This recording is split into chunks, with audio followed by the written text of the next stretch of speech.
The most realistic online racing sim ever made. This is iRacing. Detailed laser scan tracks, fully dynamic real world cars, and over 50 series to choose from. 6 online world championships offering over. We take you down onto the track for our opening ceremonies. Ladies and gentlemen, please rise. Please remove your hats.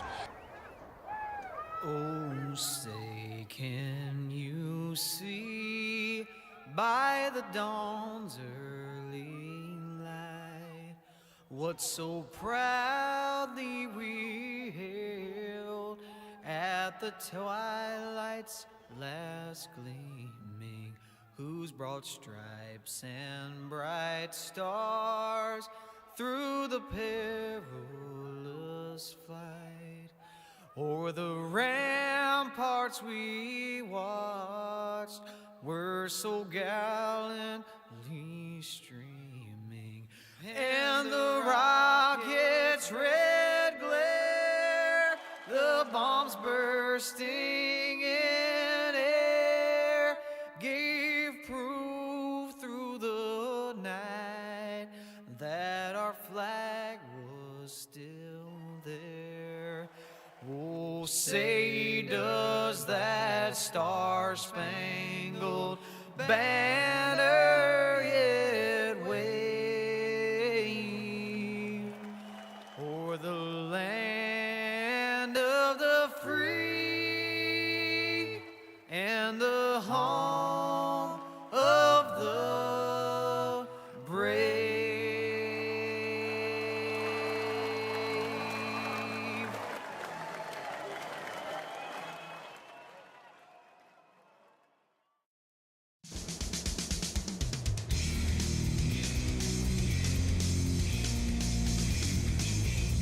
Well, hello, ladies and gentlemen, and welcome to the Turn 3 Racing Network as we are here for OP Racing Premier Series as they bring you the Dega 250. My name is KR Stolfus, and in the booth with me tonight is none other than Dawson Wise. Dawson, a very quick start to this one here as I had to reboot the PC. Yeah, very quick indeed, but glad to be back with you, back in my favorite place, Talladega. And we got a good one, 4 races left to the playoffs. I cannot wait. Pace truck is off. We're coming to take the green flag. That we are, and our starting lineup scrolling through very quickly as Kevin Freese, the winner from last week, gets into that start zone, and the green flag is out, and away we go for the first time here tonight. I want to thank everyone for joining us. We had to miss last week. Both Dawson and myself were out of town. However, Kevin Freese still managed to pick up the win last week. And not only that, but we had, well, let's go ahead and take a quick look at what happened last week as they get up to speed here. Kevin Freese was our race winner. Brian Wang picked up stage 1, and Peter DeBorgia picked up stage 2, and there was 4 or 5 cautions overall in the race last week. So if we get more than that, Dawson, we have decided that these drivers don't like us, meaning you and me and the fans who are watching. Yeah, I guess so. Of course, we don't show up, and they have a pretty great race last week from what I got to see of it. So far, everybody in lockstep, 2x2 formation, so keeping it a little bit calm. I feel like I say this every week now. And as soon as I say it, they're going to probably go 3 wide here pretty quickly. A lot of teammates up front, some Dale Cup teammates, actually a lot of Dale Cup teammates. I should go ahead and point this out now. Marin, Korosik, Guerrero, Nagels are all teammates. That is a 4-truck, I believe, operation now. In fact, they may have Dude Conrad as well, who's near the back end of this field. So a merging of teams, if you will. That's going to be a tough one to beat up front. Sebastian Marin out in front. We had 39 cars take the green flag here tonight. And Dawson, every time you say cars and not trucks, it costs you a quarter. that's payable to me, and every time I say cars instead of trucks, it costs you a quarter that's payable to me as well. All right, well, fair enough. I may be broke by the end of the season. We'll find out. I don't know. We'll see how many times we say it tonight. And, of course, a lap after I mentioned it, 3 wide up against the wall. Logan Hilton, a 2-time winner this season, looking for number 3. He's the first to jump. Josh Ball. I don't think we've gotten to talk much about him this season yet. He is up there as well. Wow, and a convoy now as the FSR trucks are making their way to the front, led by Zach Workman. Josh Ball in the 1, a newcomer to the series here on Monday nights. Working that outside lane with the 63. And he's right there pinching tight to the 27 as the battle up front. Sebastian Marin slicing down to the inside. Nathan Warren with a 49.62, going to have the fastest lap of the race right now. So Nathan Warren at a 49.62. Everyone up to speed now. They're fully up to speed right now, I should say, as 027 slices down to the inside. All these trucks, all 39 of them, they got their foot hard onto the floorboard. Well, that's the racing it's going to take at this point in the season. I said it from the top, 4 races to go until the playoffs begin, and a lot of guys still without a win or in a tight points battle. Now, I'm sure we'll talk about it a little bit later on, but that cut line is very, very close. Nate Warren is on one of the drivers on the cut line, so expect to see him making some moves here early. And Vicente Guerrero, same thing. He's only 40 points above the cut line. Wow, huge run from the 3rd line. Logan Hilton shot out of a cannon off of turn 2. He's going to be well inside the top 5 by the time we reach turn 3. Josh Ball, huge push. They've got help from Workman, Mann, and Alex Green. This 3rd line is rolling, and Logan Hilton to the top spot, slides down to the middle lane as they hit turn number 3. Logan Hilton, your new race leader, but Kevin Fries battling back on the inside. It's a battle of 2-time winners up front, our only 2-time winners leading the race so far. No surprises there. Kevin Fries actually went back-to-back at Daytona. He got a win the same place he got his first win in the season opener, so no surprise. He's got 2, I believe, out of 3 wins in our 3 trips to that racetrack. Logan Hilton, though, looking to knock him off tonight. Looking to be our first 3-time winner. Sebastian Marin looking for win number 2. Same for his teammate, Steve Karosik. Other guys looking for wins tonight are our other 2 winners that are locked in. Adam Kilday. Back 3rd line rolling a little. Cody Nagels jumped up there, but they're starting to dive out of line into 3. Take a look a little bit further back into this field. Brian Wang in the 05, one of the stage winners last week, finding himself tucked in behind Jimmy Reynolds in the 17. We're working lap number 7 of 94. Brian Wang is up 7 positions from where he qualified. So he is working his way forward. Dave Hunt, one of our big movers. Logan Hilton, another driver who is working his way forward, but someone who is working their way backwards. That is the 12 of Zach Fritsch. He has lost 18 positions from the drop of the green flag. And anytime you see the 12 drop to the back, that's usually because it's by design. Yep, took the words right out of my mouth. It was by design. Fritsch dropped off the racetrack once they started to get 3 wide and get a little bit squirrely. He decided, all right, I'm going to bail out. I'm going to go to the back, save my truck for later on in the race. So no surprise there. We typically will see him do it. Another guy we'll typically see do that is Anthony English, but not tonight. He's in the thick of it, just outside the top 5. Good effort so far for Anthony English. Another guy that needs a good run. He's about 20 points behind the cut line, 18 to be exact, with 4 races to go. He needs a good run tonight. All right, our lead pack has 33 trucks in it. And then it is Jeff Crosby Sr. in the 15, all by himself. Matt Wagner, Adam Kilday, Bubba Winningham, Stephen Miles closing in on him very quickly. And then Steve Hoppett even further behind. Steve Hoppett trying to catch up to this pack. Hoppett right now is our last truck in this race. Third line making noise big time. Nagels and Workman have gained help in the form of Josh Ball and Peter DeBorgia. They are almost inside the top 5, riding right against the wall. That's the benefit of Cody having fresh temps. He's able to push Workman really, really hard for a few laps. The problem is I think they're going to stall out as Cody starts to get hot. We'll see if he can at least get Workman clear out of the backstretch. Oh boy, dicey moment there as Marin blocks Helton. Big push from the 63. That's going to allow that third line, I think, to clear Workman. Watch for him to get clear for the lead into 3. Zach Workman has the lead, drops all the way down to the inside line. From the top shelf to the bottom rope, the 19 goes. That's kind of like me when we're at the end of the night. Yeah, there's been several times it's been me this season as well. Some of the longer nights. Third line, look out. Here they go, getting formed up again. Helton jumps across Vicente Guerrero, and that leaves Sebastian Marin all by his lonesome. He's got Mark Mann coming. Now his teammate jumps up. Helton went to jump down. They were already there. Trouble. Contact. Around goes the 40. Oh, more trouble. Workman is into the upside down. 19 is dead. That car is destroyed.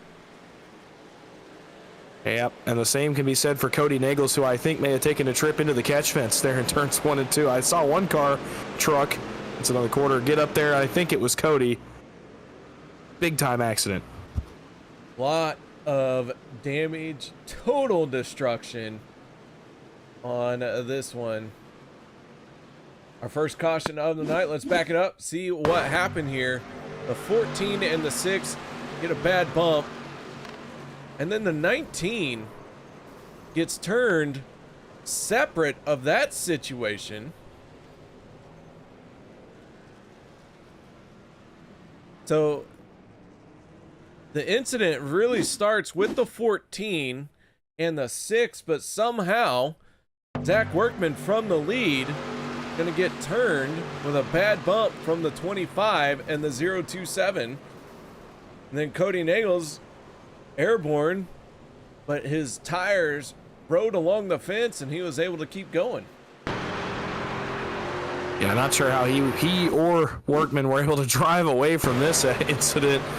Both of them had wild rides right here. Workman, man, I think Helton actually may have like vaulted him up into the air. That's one of the worst wrecks we've seen all season. This is a ton of trucks. I mean, there have to be 20 or 25 total involved in this one that all have considerable damage.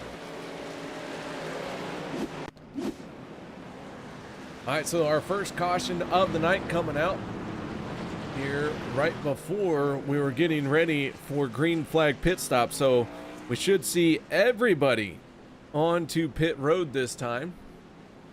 Remember, we will not stop under yellow, or we will not have a stage caution. So let's go ahead and take a look at our race info for tonight.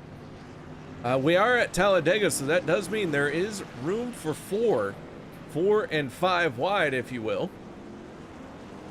Kevin Freese, our repeat winner, or becomes a repeat winner with his win last week. No cautions for stages. Our stages are scored at the completion of lap 25 and 50. And we have one fast repair available to the drivers tonight. And Zach Workman going to have to use that fast repair already because that truck did not refire. Yeah, Workman using his, Nagels using his. Several trucks have used their fast repair, and it is very, very early. Still over 80 laps to go in this race. So, well, you may see the tone of the race come down quite a bit after that one. A lot of guys going to have to run very conservative, especially as I imagine, get into pit strategy here with no stage cautions. David Overstreet in the 68 did not go into his pit stall. He pulled down pit road, but did not hit his pit stall. Not sure what's going on there, but we'll see if he comes down pit lane this time. And so with that being said, Kevin Freese, Gabe Butler, Richard Sanchez will be your top 3 for this restart.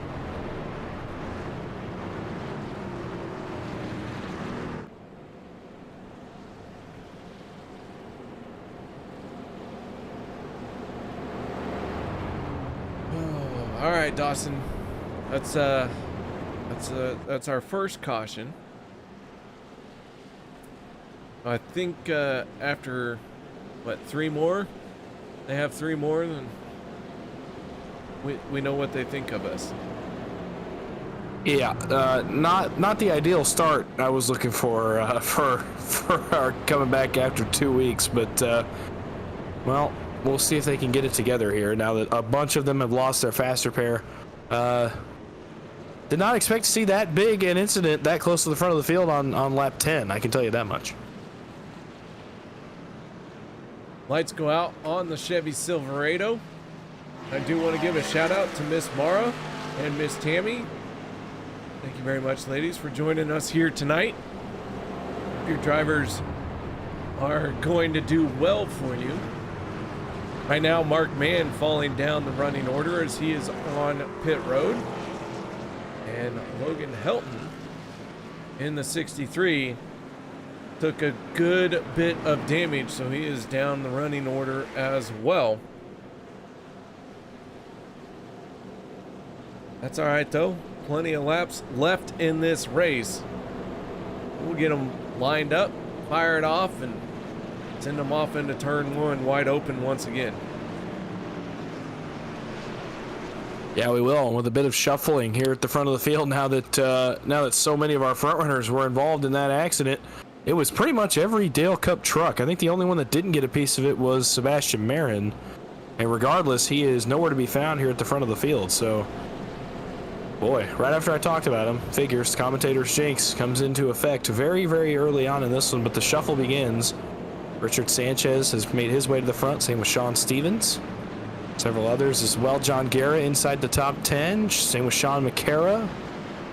Nate Warren, I talked about him needing a good run. That helped him out. He's just outside the top 10. Same with Brian Wang, who's in 14th, up 22 spots.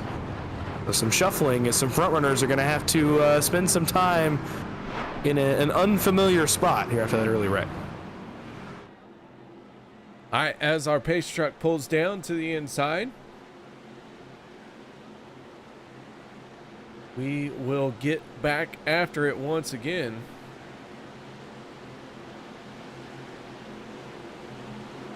Gabe Butler, Kevin Freese, side by side. Butler in the 88. Hasn't picked up a race win this season as the green flag comes out. But Butler doing very well in the point standings. He is 66 points above the cutoff. And that's, 3 races to go. Not a bad place to be.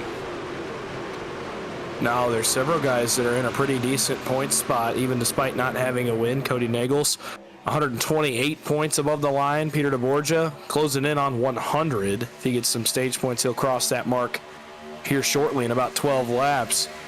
Richard Kuhn having himself a nice season. That's a guy that we've started to talk about the last few weeks. He's almost 60 points above the cut line. Then you find some guys that are not in a secure position and that need some good runs tonight. Zach Fritsch, Vicente Guerrero, Zach Workman, Casey Gilchrist, Nate Warren, Richard Sanchez just below the cut line. And Jeff Crosby Jr. is going to have some ground to make up too. He is not in the field tonight. Freeze, middle to bottom. He leads lap 14. Here comes DeBorgia with Sean Stevens on the top. And you mentioned Crosby Jr. not in the field here tonight, but I have a rumor that he is watching the broadcast from Belfast as Josh Milam is in YouTube chat. We'll see if Crosby Jr. checks in as well. But you talked about Peter DeBorgia and several other drivers here on our most starts since last top 5. Sean McCara has 45 starts since the last time he got a top 5. Rob Connors sitting at 36. Sean Stevens at 31. Peter DeBorgia, 29 races since he has had a top 5.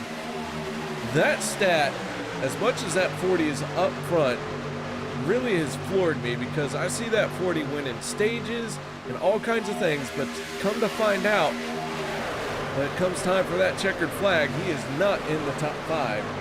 And then Les Levy, 27 starts here on Monday night since his last top 5. Yeah, it's a really interesting stat. It's such a weird season for Peter DeBorgia and Cody Nagels. I mean, you look at their point numbers and they're so far above the cut line. As far as I remember, and I'll have to go back and double check this at some point, Cody only has one top 5, I think, all season. And he may only have 2 top 10s, but it's those stage points. Coming into tonight, Cody had 103 bonus points, which is, number one, absurd, but number two, it shows how consistently he's been getting stage points and how important they are, because he is the points leader just by pure regular season points, and that's insane to think considering the season he's had. It's the same for Peter DeBorgia as well. Stage points matter, especially when you don't get the finishes you want. Yeah, pure point gains. Peter DeBorgia, Cody Nagels, they're sitting 1 and 2 in that category. Nobody has earned more points this season than those 2 drivers, yet they are not in. Peter DeBorgia does not have a top 5 this season. Cody Nagels has 1. Both of them have 2 top 10s, but outside of that, they are heavy on the bonus points. 103 bonus points to Cody Nagels and a whopping 91 to Peter DeBorgia. The next person, 61 bonus points. It's the importance of stage points. We talk about it every week. I mean, you want to put yourself in a spot to go get those valuable stage points because it helps you so much. It's a lifeline in case you don't get a good finish, and it's so tough to consistently get good finishes on super speedways, especially as we're looking at 3x3 with the way the racing is. And here comes some of the more desperate guys that are looking for wins. I'm talking Nate Warren. I'm talking Casey Gilchrist. There's Sean McCary. You just talked about him. 3rd on the top. Bubba Winningham is up there with them. And so is Rob Connors. It's like you said their names and they magically appeared. Weird. Hey, I'll tell you what, though. The cream always does find a way to rise to the top. Sure seems that way, and Nate Warren, he needs stage points in a bad way. Same with Gilchrist. They could both afford some stage points. Same for Richard Sanchez leading the bottom line. 4 points off the cut, man. These stage points, a stage win would be huge for him at this point in the season. It could turn the entire focus around with 3 races to go. If you can go out and have a good couple stages and get a good finish, all of a sudden he would be above the cut line. So some guys to watch up front. Sanchez, obviously Stevens back there a little further, Guerra, Warren, Travis Elliott in the 51, guys to watch coming towards the front. I'd say you also got to keep in mind, the 62 of Les Levy had that stat. Been a while since he had a top 5. The reason why it's been a while is, he can make it to the top 5.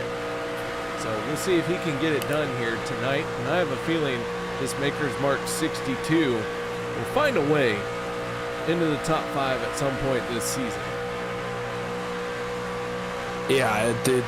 Those stats you pointed out were, they're pretty insane to think that guys have gone 45 or more races without a top 5. In my mind, it means you're due. I mean, the bad luck has to end at some point. It's not going to last forever. So guys like Les Levy, guys like Peter DeBorgia, who we've seen running up front all season, it's going to happen. They need to wait on it. It's gonna happen one of these nights. Freeze, middle to bottom, he leads. That leaves DeBorgia with his teammate Gabe Butler up top. That's 3 Bootnaka teammates actually leading the field on lap 21. We are side by side, several rows deep. So far, 3 wide, not a thing in this run right now. They do have a bit of a scuffle there. Looked like the 25 wanted to be in the middle lane, and that's going to cause a bit of a stack up, as now we do have a 3rd lane starting to form up. Yeah, it's Nate Warren and Casey Gilchrist. Like I've been talking about several times already, the desperation factor starting to get there for those drivers, and they're making it obvious. I mean, you can tell they need to go get stage points. It's the only way they're going to do it, is go up to the wall and just push and hope you can find a spot in line. Maybe you get all the way to the lead, who knows, depending on the scramble up front. DeBorgia middle to bottom across his teammate Kevin Freeze. That's going to stall both lines, and all of a sudden, battle for the lead. Here comes the 2 of Nate Warren as we hit the backstretch. We are 3 wide. Peter DeBorgia in the 40 has the race lead. And can he hold on to it for another stage win? He's got that inside line, and that is most often the preferred line here at Talladega, as Nate Warren in the 2 washes up a little bit, and that breaks the momentum that the third lane had. Oh, and they fell back a ton, and now their help's gone too. It's only 2 trucks up top. John Garrett too far back to be able to help them, so these guys are either going to have to find a spot in line or they are going a ways back. 3 laps to go in stage number 1. There goes Gilchrist, so now Warren out by himself, waiting on Sean McCara. Up front, though, still, Bootnaka teammates controlling both lines, Freeze and DeBorgia. Everybody just content to kind of ride where they are. Closing in on that stage break. It won't be a stage caution per se, but it will be the break in the stages. We will just keep on going, but you can tell the intensity's ramped up as these guys look for those valuable stage points. Coming around to put the 95 of Jim Mayer 1 lap down. As Mayer is now the first truck 1 lap down. He will stay ahead of Zach Workman and Vicente Guerrero as they are both 2 laps down.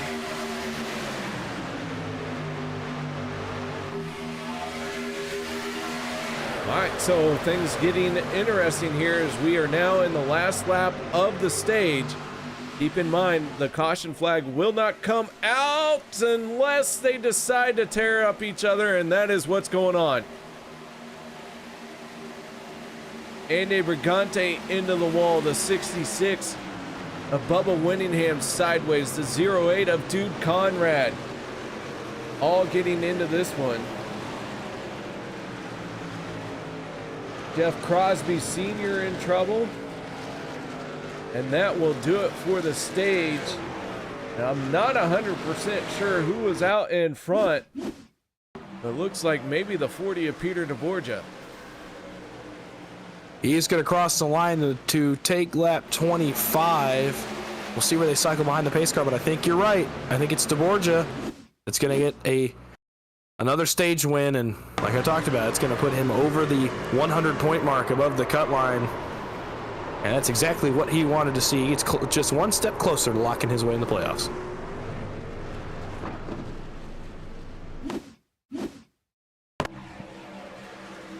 All right, we're watching all these drivers who get into some trouble here 4 wide.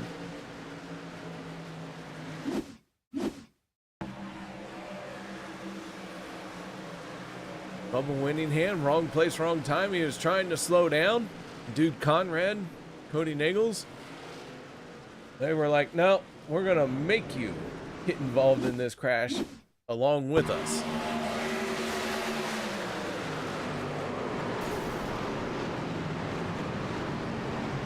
Let's see how much damage there is on the 6. Cody Nagels obviously without a fast repair after the first wreck.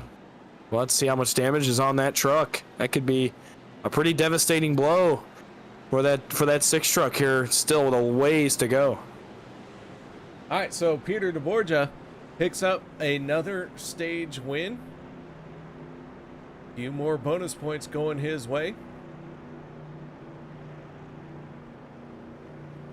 Ladies and gentlemen, if you're in the YouTube chat, as always, I do request that you cheer loudly and often. Let us know what you're feeling, thinking. Man, if your driver's not performing well, let him know. By the way, just so everyone knows, when the drivers come back and re-watch this, all your comments will be on display. So, yeah, let them have it when they make a bad move. Let's move on to our stage 1 winner. And Dawson, I think I'm gonna let you talk to him. It's just Peter, but you can't mess it up. Can you? No, I don't think so. I'm not. I know I could. That's why I'm making you do it. All right, take it away, Dawson. Yeah, I've caught up with our stage 1 winner, Peter DeBorgia. It's the boys in the booth. You got us? Hey, I finally get an interview this season. Yeah, what's up, guys? Oh, wait, it's like that, huh? Yeah, maybe just a little bit. I haven't been driving that well, right? I have no stage wins, I have no top 3 finishes, so it's not you guys' fault. I just haven't been able to get here, so I'm happy to be here. Well, yet somehow you're still now above 100 points above the cut line, so kind of, take us through the start of this race, really your whole season kind of leading up to this point, to this stage win. What's it been like? You've run up front. We've seen you up front all season. It finally comes together for a stage win. How you feel? Pretty good. We got a stage win last week, too, but you guys weren't in the booth. I got 2 top 10s in the season and no top 5s. I think I've just been lucky to not really have any bad finishes. Just been scoring stage points and finishing somewhere between 11th and 20th every week for the most part. So, but yeah, our goal tonight was, we know Eric he's going to need a win. Brian's not going to have enough starts, but Kevin's locked in. So really it's just get Gabe and I points if we can here. So we were up there after the first caution and had a good chance at it, and we're running to the front and just trying to keep the 40 and the 88 up front. Well, you guys have done a really, really great job of that. And kind of just, take us through the racing so far tonight. We saw it get a little bit hairy early, but then after that big accident, it looks like you guys have calmed down. Is that the sense you're getting from the drivers around you, and you guys as a team, obviously, running up front? Are you guys, trying to calm everybody down, get everybody in line, and just log some laps? What's the mindset out there? I don't know if it's like that. So I didn't really get the race too much at the front at the start. I qualified about 11th and then just kind of got boxed in on the bottom and made my way to the top there, and then the wreck happened, and somehow I didn't get a part of it. And then but I don't know if that was from too much aggressive driving or someone just kind of lost control or what. But, we're racing for stage points at the end. The aggression kicked up a little bit. But honestly, the aggression's never going to be as strong as it is at the beginning of the season because a lot of guys are locked in now, right? Like, you're not going to see Kevin going crazy to get stage points. There's Chorus that going crazy for stage points there. Like, they know where their situation is. They're going to leave a little space and hope to be reasonable. But, we're coming down to the wire here. You might see different guys be desperate than they were before because they're worried about a playoff spot. So, I don't know. We'll see how it goes on lap 46 through 50. That was when it might ramp up, but I think we will probably just log some laps here for the next little bit. All right, good to hear. We'll let you get back to work here in a second. Just really quickly before we drop you back down there, anybody you want to thank for that stage win? Oh yeah, obviously everyone at Team Bootnaka. Eric and Brian and Gabe and Kevin have been awesome to run with all season. We had Travis for a while, but he's in the 33 tonight, or the 33's paint scheme tonight for Jeff, and Zach Workman as well. I know he's had a very, very, very busy past 24 hours or so. It's pretty cool that he's out here driving in circles to those morons tonight, but if we don't have a chance to wish him until then, hope everything goes well with him and his girl. I know they're welcoming a child over the next couple of days, and here he is right in front of me, going to be racing for a win soon, hopefully. All right, well, we'll see if the 19 can get up there as well. Good luck to you the rest of the way, and congrats on that stage win. All right, thanks so much, guys. All right, there you have it, our stage winner. That is the 40 of Peter DeBorgia. Steve Krosik, Richard Sanchez on the front row for the restart here. And we get ready to fire off stage number 2. Green flag is out, and away we go. Steve Krosik on the inside with a good, healthy shove from the 88 of Gabe Butler. No surprises there. The former Dale Cup man, Gabe Butler, to the 8 of the 027. They're going to get the good roll through 1 and 2. Not so fast, though. Nate Warren to the 8 of Richard Sanchez. Ooh, a bit of a moment there, though. And let's see if Steve can get clear. He cannot. Great push by Nate Warren. As we get up to full song, a little further back, Zach Fritsch has made his presence felt at the front. Same with Jimmy Reynolds in the 17, fourth on the bottom. A little bit of a shuffle again. You heard Peter say we're going to log some laps. We'll see if it's true. Korosik back to the point in 3. Nate Warren in the 2 in the second truck in the outside lane. He had a big moment earlier in this race as he had a good run going in the outside line, but that bailed out. He had to bail out. Something happened, and now he is working his way back forward, and here he is in the second row on the outside. Meanwhile, a few other trucks further back, Vicente Guerrero, Zach Workman, they are still off of the lead lap, and Jeff Crosby Sr. is still sitting on pit road and has been for the last almost 8 minutes now. Yeah, not sure what happened to Crosby Sr. there. I believe he was involved in the accident that ended stage 1, so probably something related to that for Sr. Obviously hope to see him get back out on track. Karosik blocks the middle in front of Sanchez. Oh, Sanchez, I think, thought about taking it 3 wide.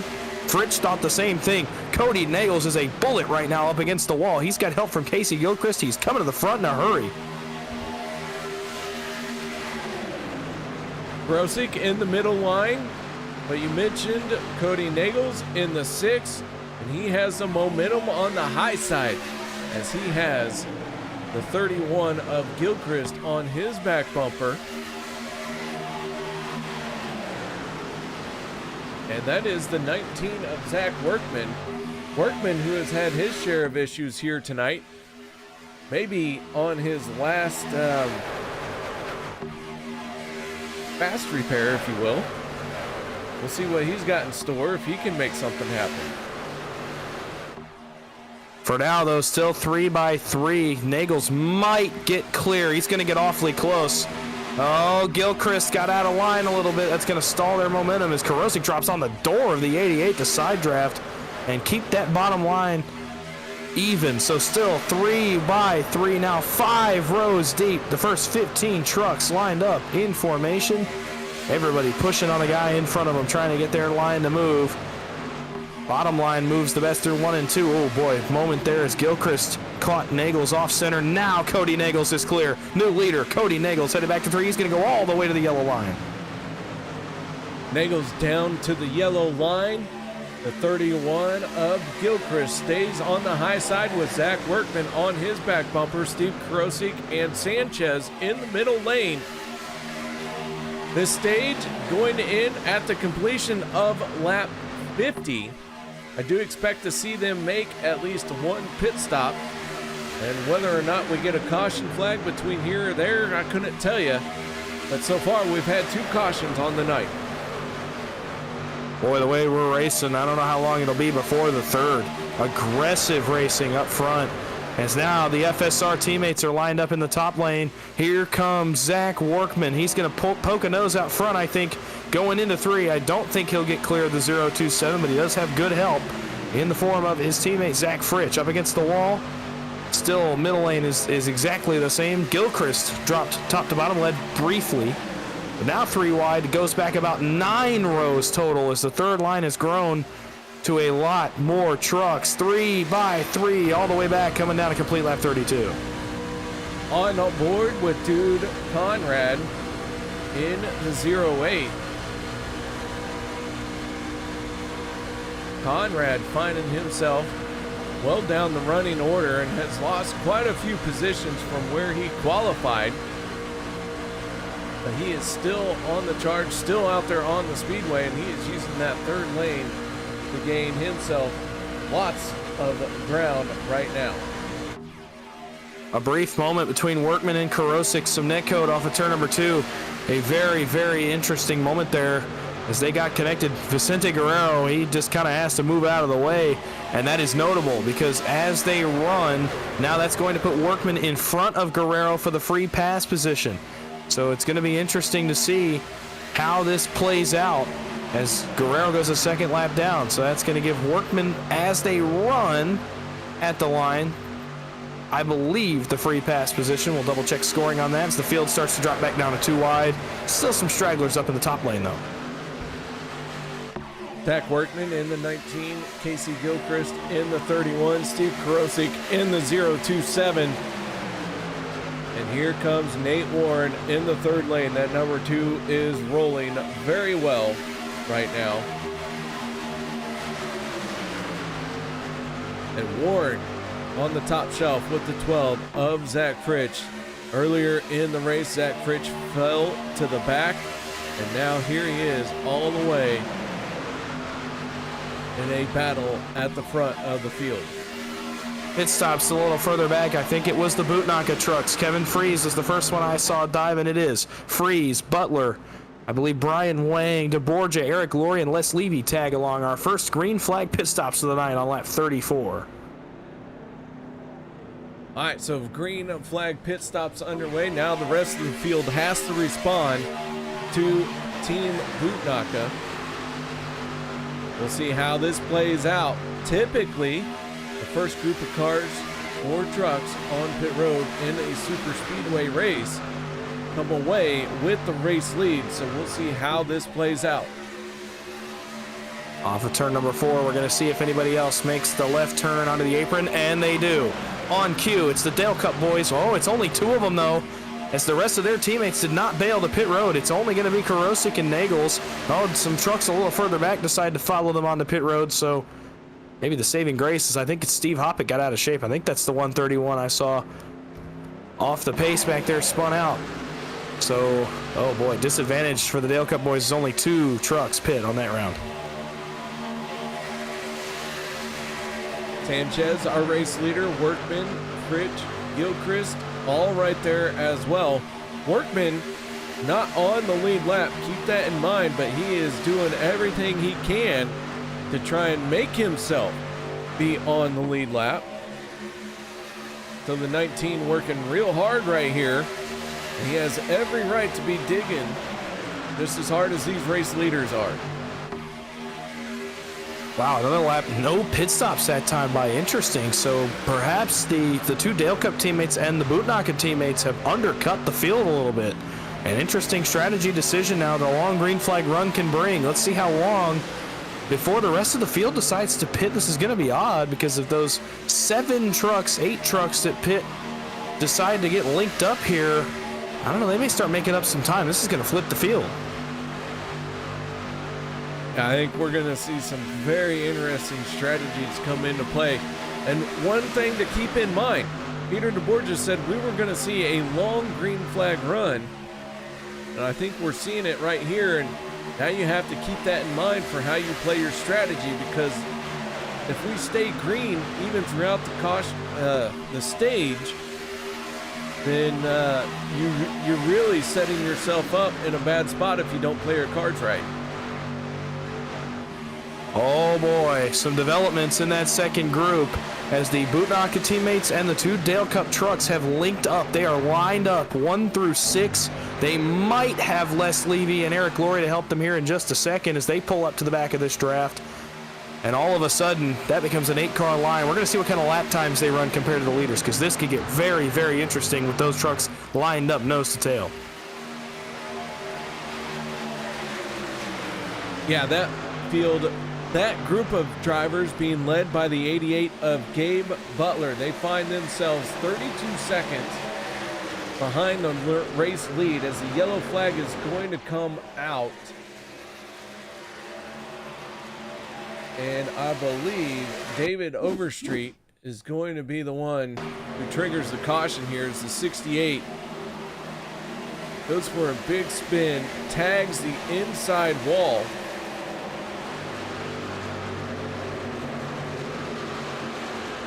See if we can't get another shot of what happened here.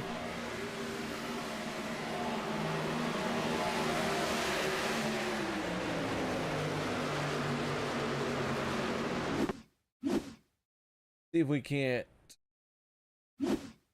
get it from the blimp, maybe. If I can find.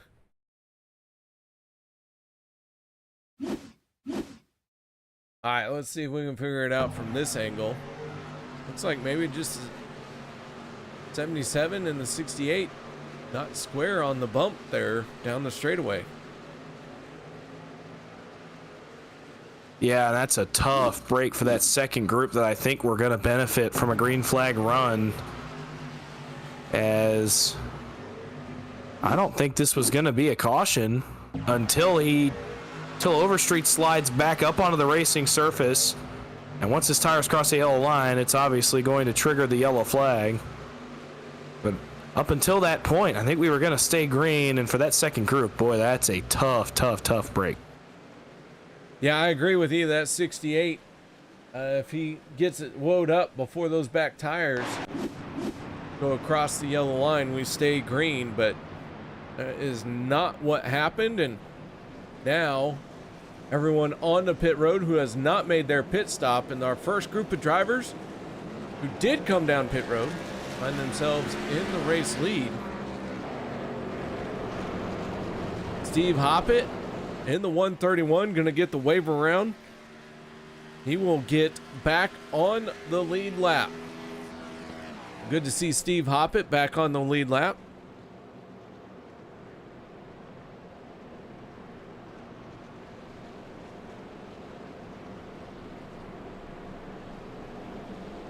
All right, with that being said, ladies and gentlemen, we're going to step away for a quick break. No one go anywhere. We'll be right back after this.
Welcome back, ladies and gentlemen, as we get ready to fire them off once again here in stage number 2. I want to give a shout out and thank you to Josh Medlock for chiming in here tonight.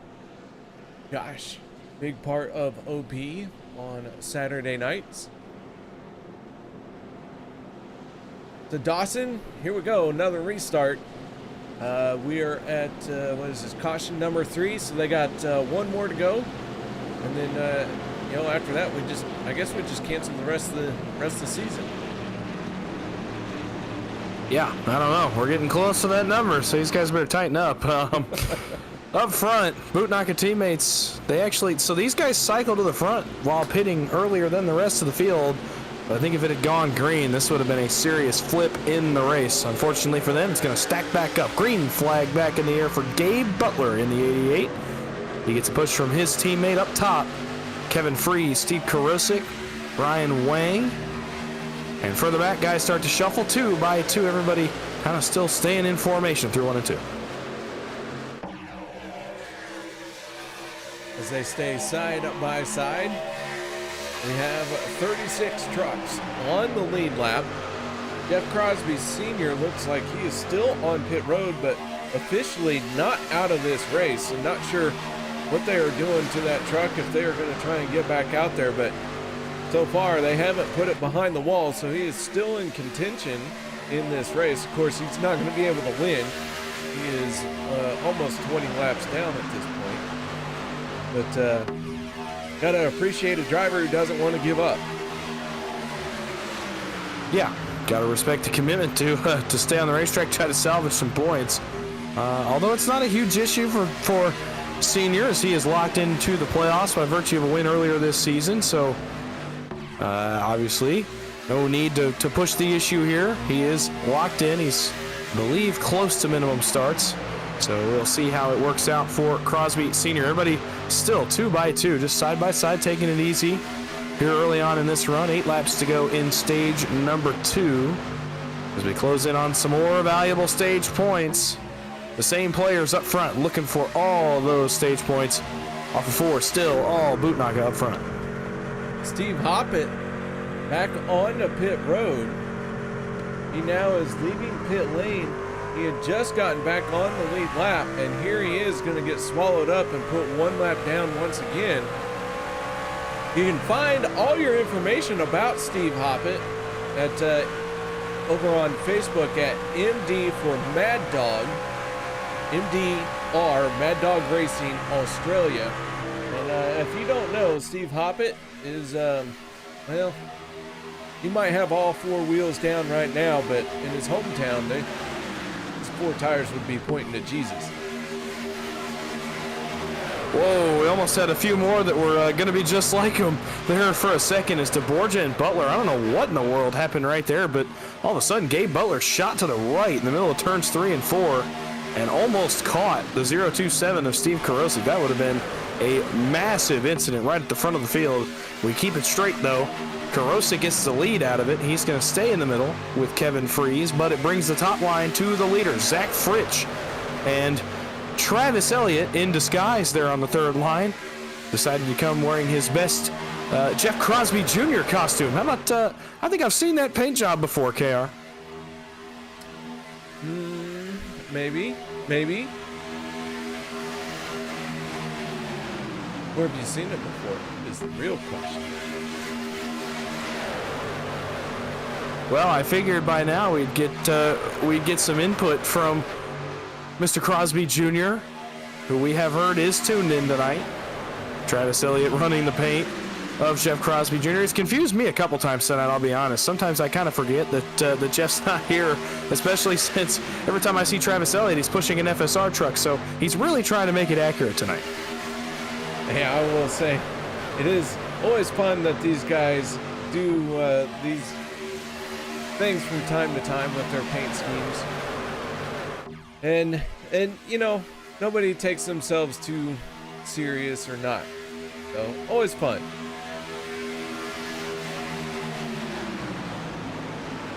Yeah, the other thing that's fun is the racing up front right now. We're right back to 3 wide, a little ways back. It's calmer than it was on that long green flag run. But still, guys trying to make up spots as we close in to the stage. We are inside that 5-lap window where a caution would end stage number 2. So we'll look out for an incident. Almost one at the front between the teammates. They were both sideways in the middle of the trial. Well, what a save by Butler and DeBorgia. Yeah, that one was a big moment for sure. And somehow we get through it, staying green. We got 4 laps to go in stage number 2. And you know, they're starting to push real hard, trying to capture all the points that they can. But, and you don't want to be the caution. You have to play it safe here. Oh, I don't think they're playing it safe anymore. 3 by 3, 4 rows deep, top line. Starting to get wound up yet again. Travis Elliott in the 51 up on the top shelf, trying to get his way to the front. Middle and bottom, though, are very, very strong. Steve Karosik jumps out of line. He goes middle to top. That's the first time we've seen Karosik make that move all night long. He now leads the top in front of Travis Elliott. That's going to give Gabe Butler a comfortable lead in 1 and 2 with the help of his teammate DeBorgia, who now goes up in front of their teammate Kevin Freeze. Yeah, DeBorgia in the 40 has the momentum on the outside. Can he get around the 88 of Gabe Butler? Not so fast, because now we're 3 wide. Here comes the 12 of Zach Fritsch. Oh my goodness. Well, Gabe Butler's loving this because it's giving him a relatively comfortable lead. Trouble. Freeze and Fritsch into the wall, and it's another big wreck off turn number 4. It's going to end the stage. And again, Freeze and others go sliding across the front straightaway. And that will end the stage, and it looks like this one's going to go to the 88 of Gabe Butler. But we will have to wait and see here. Let's figure out what happened to bring out this yellow. Already Kevin Freese is turned sideways.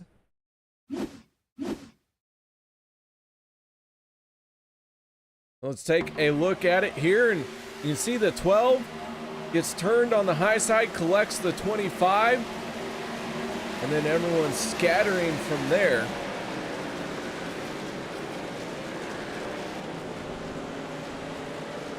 But yeah, the 12 is Zach Fritsch taking a hard hit there.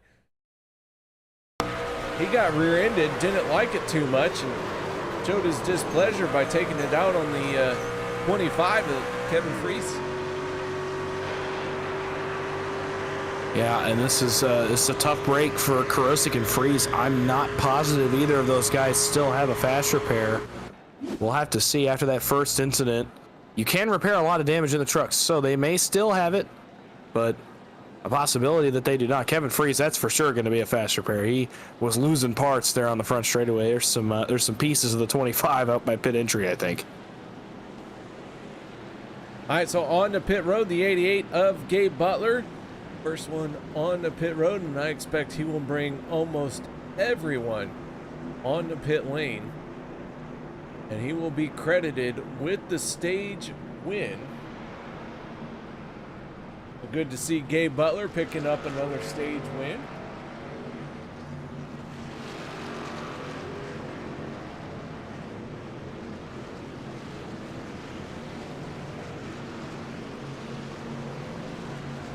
Let's see if we can get a word in with our stage winner as he makes his way off of pit road. That is the driver of the 88 from Team Bootnaka. I got him. I'm pulling him up. Dawson, you did so well on the first stage. Why don't you take it away for the second one? Yeah, stage winner, Gabe Butler. It's the boys in the booth. You got us? I sure do, gentlemen. How's it going? Well, it's going pretty well, but I can't imagine we're doing any better than you. You come away with stage 2 victory right there, I do believe. How do you feel? Pretty good, man. Needed the points, so got some in the first stage, won the second one, so that's what we needed. Yeah, it is, and obviously I'm sure you guys up front would have liked to see that go green. You do lose a teammate right there as Kevin Freeze gets collected in that incident, so kind of take me through the mindset of Team Bootnaka here as we get ready to enter stage 3 after that incident took one of your teammates. Well, we were anticipating cautions. That's kind of why we hit it a little bit early. It worked out for us, so hopefully we'll just all get hooked back up and get us all back up here again. If we need to drop to the back end and get our teammates, that's what we'll do. All right, well, it's certainly been good work for you guys so far to this point. You get the stage 2 victory. Anybody you want to thank for it? Just a huge shout out to the Bootnaka boys here, doing a really good job tonight. Hopefully it continues. Of course, you guys up in the booth always doing a fantastic job, Dawson, you and KR. All right, well, we'll let you get back to work and work back up towards the front with your teammates. Good luck the rest of the way. Congrats on that stage victory. Thank you, my friend. All right, there you have it. Driver of the 88, our stage 2 winner. That was Gabe Butler. And with that being said, now it's time to reset and get ready for the final stage, final run to the end of the race here tonight. 510 of Richard Sanchez, the 6 of Cody Nagels. They're going to make up the front row for this restart. And it's Nathan Warren and Dave Hunt for row number 2. Mark Mann in the 04. And the 23 is Sebastian Marin make up row number 3. It's another shuffle at the front of the field. Les Levy, you talked about him earlier. He's just inside the top 10. Same with Dude Conrad. First time we've seen him make his way up inside the top 10. Eric Laurie, Sean McCara, Casey Gilchrist has made his way back to the front. Another shuffle with that incident based on pit strategy. So we're going to see how it plays out. Some guys taking their first turns to the front. Guys that need wins. Nate Warren back in prime position yet again. just over halfway through the race. This is exactly where he wants to be as we get closer and closer to crunch time. Yeah, crunch time is something that you've really got to be ready for. And the thing is, you don't know when it is or how long it will last.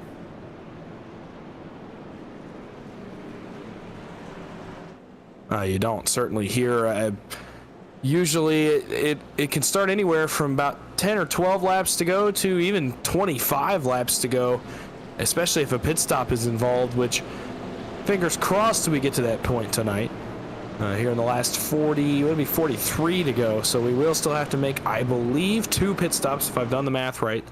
But based on my math, it will be 2 green flag pit stops based on where we are right now. So hopefully that comes into play. That's going to make crunch time start right about now as you start to plan out your finish to the race. That's exactly what they're going to do. Pace truck's off. Richard Sanchez has the field, headed back to the restart zone. They work their way through the trial of that long wait here at Talladega. Sanchez in the 510 into the zone, stabs the throttle, green flag waves, and away we go once again to kick off our third and final stage here tonight. Sanchez and Nagels side by side into turn number 1. Good push up top as bottom line's help has kind of bailed out and moved topside, so momentum going to be all wound up on the top side. That's exactly what Cody Nagels wants to see as he tries to get a good push to go back out front of this field, exactly where he wants to be. Big time for Cody Nagels. He's been sidetracked a little bit from stage points tonight, so expect to see him running a little harder here as we get closer and closer to the end of this race. Obviously still, he's one of those guys without a win. Bottom line though, wow, what a push by Dave Hunt. He's going to get himself clear. How about the 53 going for the race lead into the tri-oval? Man, I'll tell you what, that 53 made some good moves right there, and that is going to get him the race lead as he is out in front and crosses that start-finish line with a few car lengths over the inside line. He does not drop down to the inside. He stays in that second lane, and here comes Cody Nagels to take advantage of it. Yeah, no surprise. Dave Hunt wants to keep Nagels out of that middle lane. He knows how good it is and forces Nagels to go to the bottom. Unfortunately, the push from Sanchez is going to get Cody clear, but momentum goes topside in a hurry. Sebastian Marin, Logan Helton, Gabe Butler, and Dude Conrad up against the wall. Top shelf as they look for the race lead. That's all Cody wants to see. He's going to be cleared by 3 truck lengths off turn number 4. Dude Conrad with a nice recovery was caught up in a big incident earlier tonight. And here he is battling for a top 5 position, looking to first to break into the top 10. It's that 08, a rookie here on Monday nights. And, you know, Steve Hoppett was a rookie as well. And several rookies, I should say. What I mean is newcomers. I think this is only each driver's second race. Could be wrong, and I usually am, but I do think Duke Conrad, Steve Hoppett, yes, they are both in their second race of the season. Both of them getting the call to join here on Monday nights last week. So great to have them here with us tonight. Yeah, good to see new faces in the field. Good to see them running close to the front, at least in the case of Dude Conrad. He's trying to mix it up with the leaders as he pushes Gabe Butler.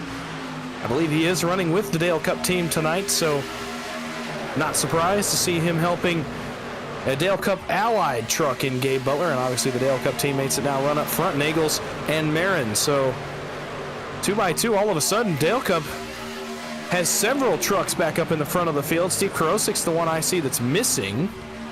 Not sure where the 027 is. I'm looking for him. I don't believe I see him in the lead pack. Wow, Nagels bottom in the middle. That was risky. Luckily, that's his teammate in the middle, or that might have ended very, very differently. New leader, Rick Sanchez. Sanchez down on the bottom lane. Cody Nagels to his outside. Nagels going to get the good run up off the corner. He takes over the race lead. The 88 of Gabe Butler, though, he has a full head of steam. And the 88 might have something to say about this race lead by the time they come off at turn number 2. I think you're right. Oh, they're coming together in the middle lane, though, between Butler and Marin. That was a weird looking moment as they looked like their trucks literally got stuck together in the middle of 1 and 2. So we're lucky to escape that. No harm, no foul, and Butler keeps it straight in front of Dude Conrad, but that's going to slow their lineup quite a bit. They got work to do now. Up against the outside wall, Marin, middle to bottom, in front of his teammate. Cody Nagels, he'll take the race lead for the time being. Top line, though, wound up, rolling yet again. Here comes Gabe Butler, Logan Helton now leading the middle. On board with Vicente Guerrero in the 14. Right now he finds himself in 17th place. Jeff Crosby Sr. still sitting on pit road. Steve Karosik sitting on pit road as well. Karosik has been there for the last 5.5 minutes. I do think the 027 in deep trouble. Zach Workman still not on the lead lap, but right now as things stand, he is the only driver who is not on the lead lap that is out on the racetrack. So we should see if we get a caution and that 19 can avoid trouble.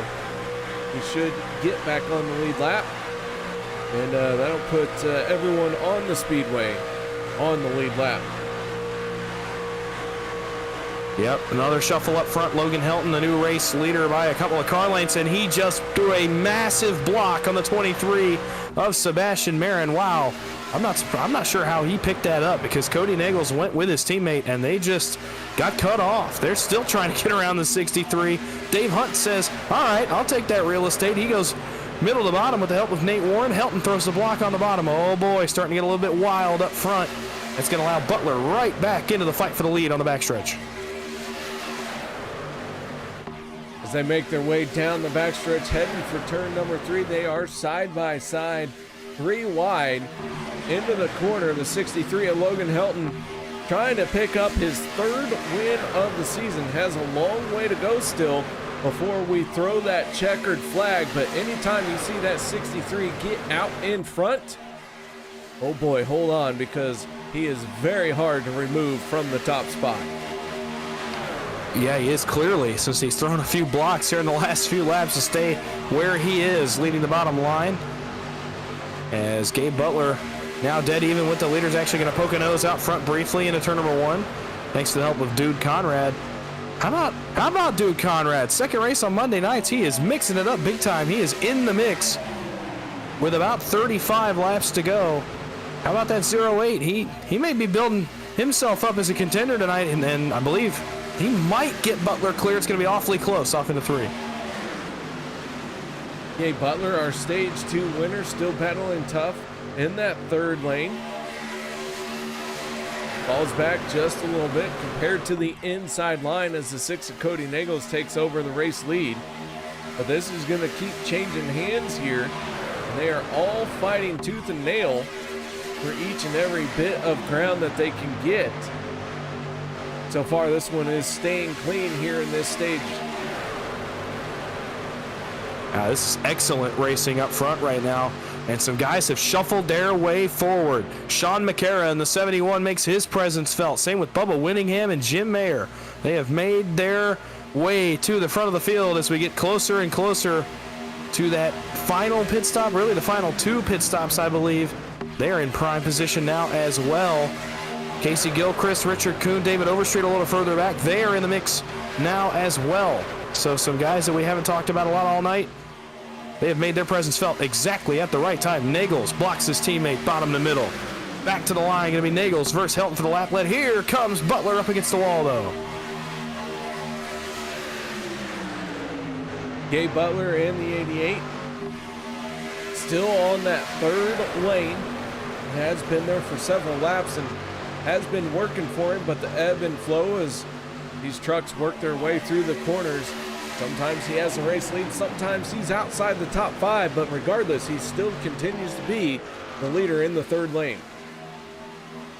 Oh, it's all the credit of Dude Conrad, who has just been valiantly pushing the 88, keeping him even. They've got some help with Eric Laurie in the top line. Actually, they're going to get connected pretty well now as the middle lane falls apart just a little. It may allow that top lane to roll. Nope, just when I said that, Nagels goes up to block Logan Helton in the middle, and all of a sudden the bottom lane is falling apart. So, like you said, ebb and flow of this race, it is switching around big time as these guys are dicing back and forth, switching lanes, blocking people, getting with their teammates. wild racing up front. Still Cody Nagels, the leader, headed back to turn number 2. On board with Richard Sanchez, who is mired in the midst of a quagmire. 66 of Bubba Winningham to his outside. Bubba running a ChevyLand.com paint scheme and a Turn 3 racing logo on there. Gotta love to see that.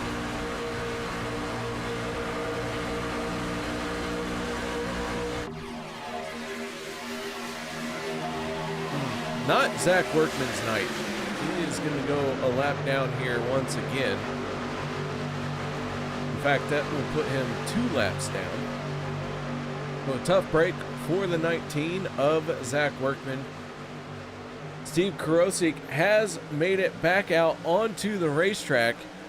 And ladies and gentlemen, believe it or not, Jeff Crosby Sr. did get out there, did turn a lap, and then he has gone back onto pit road. A huge moment up front there as Cody Nagels tried his best to go middle to bottom to block Dave Hunt, but he was not clear. Somehow, at some point in that, we were 5 wide across this racetrack, and we keep it straight. Excellent work by these drivers, but it shuffles the field quite a bit. As Nagels, that was an aggressive move. It did not pay off for him at all. He's going to have to resort to pushing Logan Helton towards the front. New leader, Gabe Butler.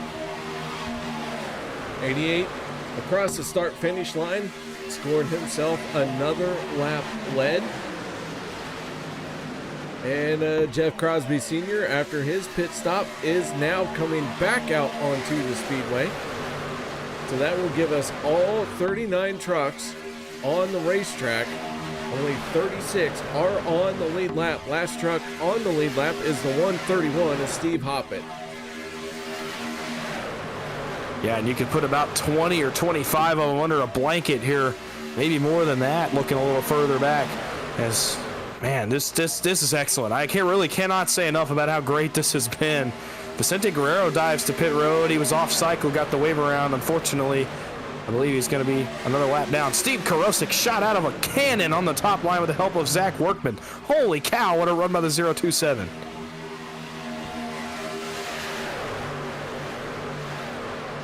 All right, so the 027 on the outside, but you know what? He's multiple laps down. He has to be very careful here. Oh, as he gets a big shot from the 19 of Zach Workman. Those 2 trucks not on the lead lap, so they don't want to make a mistake here and take out some lead lap trucks. I need like $1 from you at this point. Yeah, well, I'll excuse the running tab we've got going for that, considering the racing we've got going up front. As still 3x3. It's been about 15 laps of this now since we went back to the green flag on lap 52. Now we're closing in on pit stops, though. I think the window's 16 to 17 laps, maybe 18 if you can stretch it. So we are closing in on that pit window getting opened up, and all of a sudden we're going to throw strategy into this as well. Yeah, Steve Hoppett hit pit road. Yeah, that's what I mean. I think we're getting close to that window where you're not going to be able to make it all the way, but you can definitely stop it from here if you stop right now. So I think the window is open. We'll see if anybody takes it here this time by. A little bit of shuffling a little further back as guys start to get in line. I think we're getting ready to see pit stops. Yes, we do. A convoy coming on a pit road led by the Team Bootnaka teammates. Yeah, the 88 of Gabe Butler, first one on the pit road here. And he has a whole slew of drivers behind him. Meanwhile, 24 trucks stay out there, including the 63 of Logan Helton and the 71 of Sean McCara. Now, remember earlier, we talked about drivers who are in a bit of a dry spell. This is the last time that these guys had a top 5. John McCara, 45 races ago. Now he finds himself out in front. Yes, we're in the middle of a green flag pit stop cycle. But regardless, that's 71. I'd love to see this same situation coming to the checkered flag. More pit stops, and this is another big group, and it's led by Helton and Nagels. Some more coming with them. I'm trying to get an eye on who is all on pit road. It looks like Helton, Nagels, Marin, Sanchez, Dave Hunt, Warren, Laurie, Connors, Stephen Miles, Jimmy Reynolds, and others. This is another big convoy of trucks, and it leaves a very small group still out on the racetrack. All right, so the 71, Sean McCara is the race leader as the next group of trucks have hit pit road. We're down to 12 drivers who have not made their pit stop yet.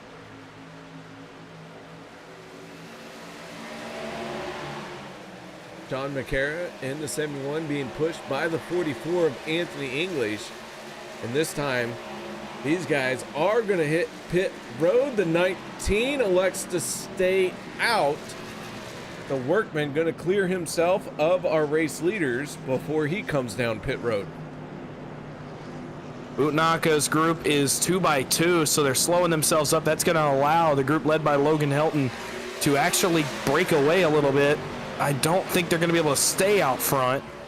We will see. It's going to be close. Boy, the Team Utnaka group was not fast getting off pit road and getting hooked up. I don't know what was going on, but they were split up for over 2 laps after they pit. So they're going to have some work to do to run down these front 4. That's exactly what Logan Helton and that group wanted to see. How about that for those front 4? They're still going to be too wide as Butler goes up and around Nate Warren and Dave Hunt. They are slowing themselves up. It's going to cycle the lead back to Logan Helton, I believe, once we all blend back together off turn number 2.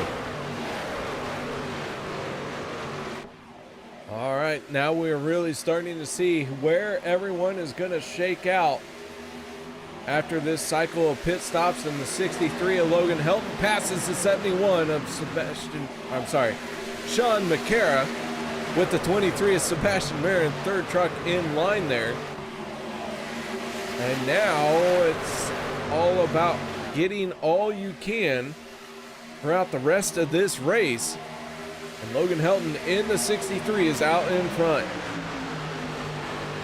Yep, they came to pit road, I believe, on lap 66. So we're going to look for that group to pit again somewhere around lap 83 unless they decide to undercut. The strategy questions now coming into play as you have to make the decision. Do I want to come early and when the window opens and potentially be able to get lined up with teammates, or run it out, hope for a caution, or run the tank out, take less on that last pit stop and be able to get in and out quicker? The questions now, it's decision time for a lot of these guys up front. You said it, they're going to try to get all they can, but at the same time, number crunching going on by everyone up front in this lead group.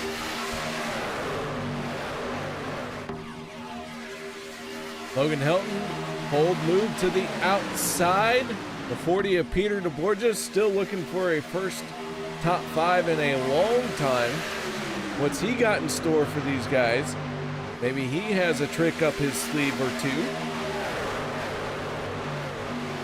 We are 3 wide.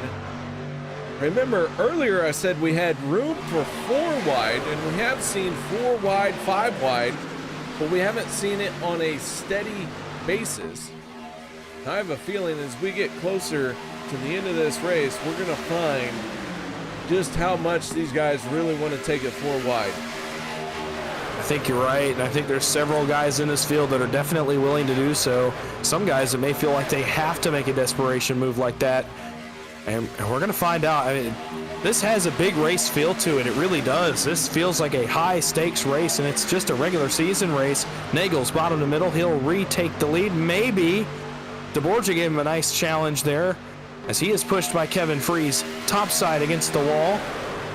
But man, this feels like a huge race. Just the way these guys are racing, it's got that intensity to it that we have not seen all season.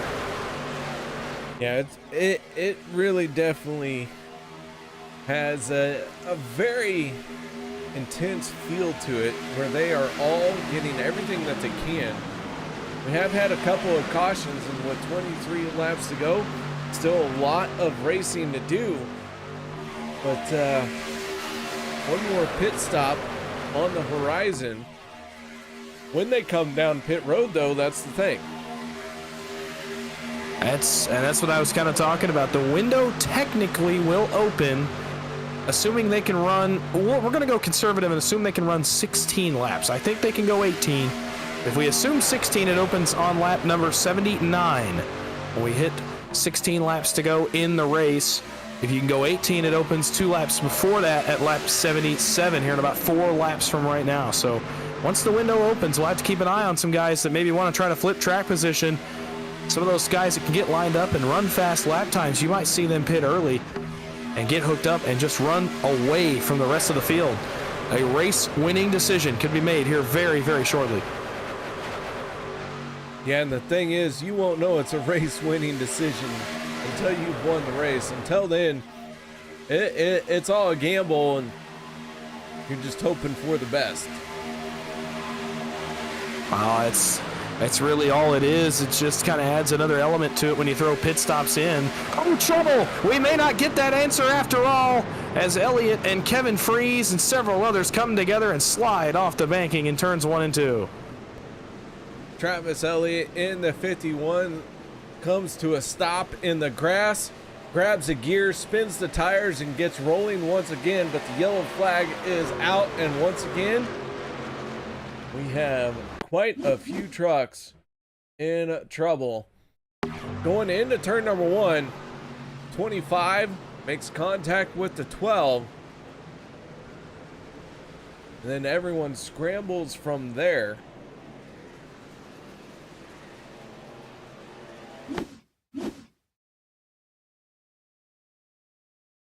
Take another look at it and you can see the 12 may be getting a bump from the 51 he just could not handle.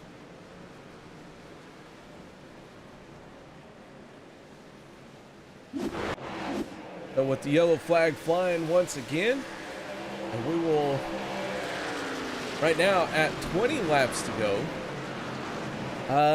I think we are just on the outside edge of being able to make it. I think you're right. I think there's still a question here based on how many green-white checkered attempts we used tonight of whether or not you can make it even if we don't use an attempt. I think you're right. I think we're right on the edge of that window where if you run hard enough here on this last run, what we assume is going to be the last run anyway, that you may not have enough to make it to the end. I'm not sure how they're going to play this. I don't know. We're going to see a lot of guys save right here, I can tell you that much. Once we make this pit stop, it'll be, let's see. So we're going to get 2 to go right here. So it'll be about 17 to go and we go green. That is right on the number pretty much for what we've seen them run tonight. So still maybe a little bit of strategy to be played. So the 88 of Gabe Butler hits pit road. And it looks like everyone is going to come down pit road with him. Steve Hoppett in the 131 electing to stay out. I think Hoppett is going to get another free pass. Unless it just got screwed up by Peter DeBorgia in the 40, and it looks like it did. Yep, I think you're right. So DeBorgia is going to slow up behind the pace truck. We'll see if he goes past it. He does. So DeBorgia, well, yeah, you're right. Wow, that's a tough break for Steve Hoppett, isn't it? Oh, man. Tough break for Steve Hoppett.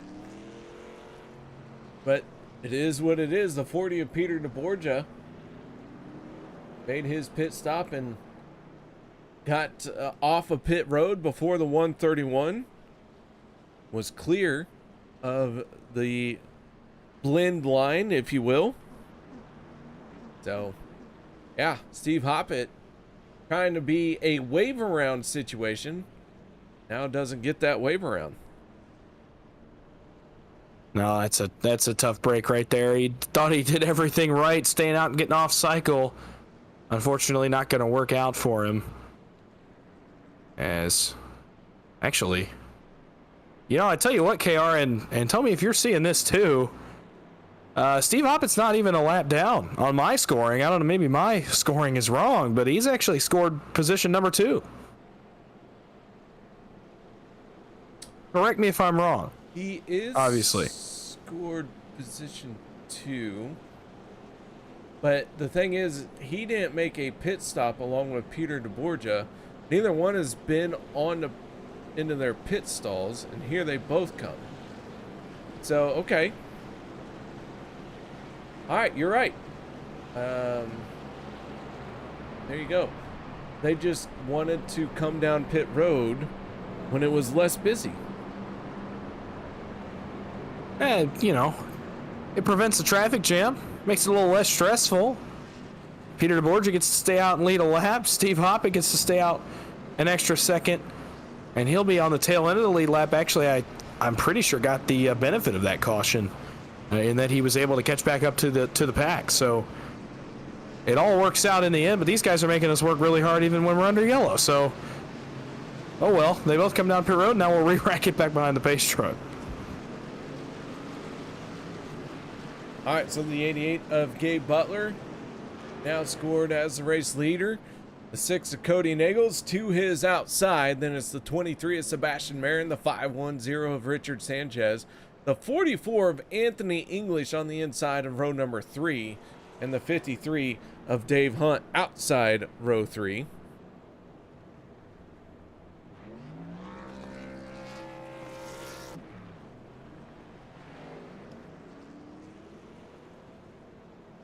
Interesting lineup when it pertains to guys that need to win.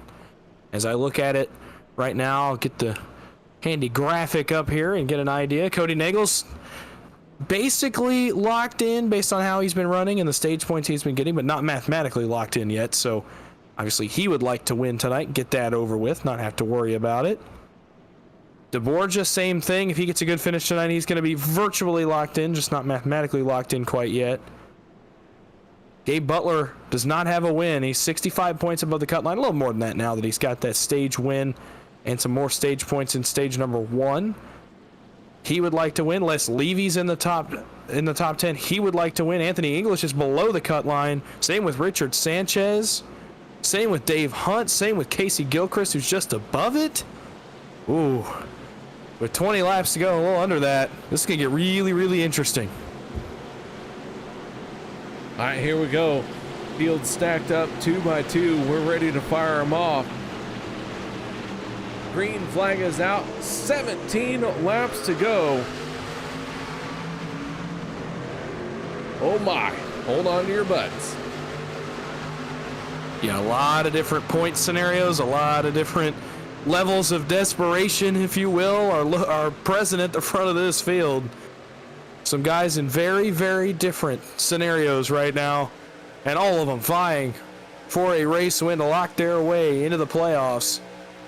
None more notable than our leader. Well, nope, not the leader quite yet. He'll poke his nose back out front into turn 3. That is our regular season points leader, Cody Nagels, as he hopes to get back to the race lead and not look back. Still looking for his first win. Butler with the help from Marin on the bottom, though. 37 trucks on the lead lap. Travis Elliott, last truck on the lead lap.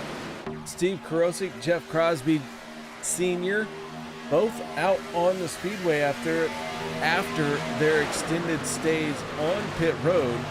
So everyone who started the race is still running. And that just goes to show everybody wanting every point they can get.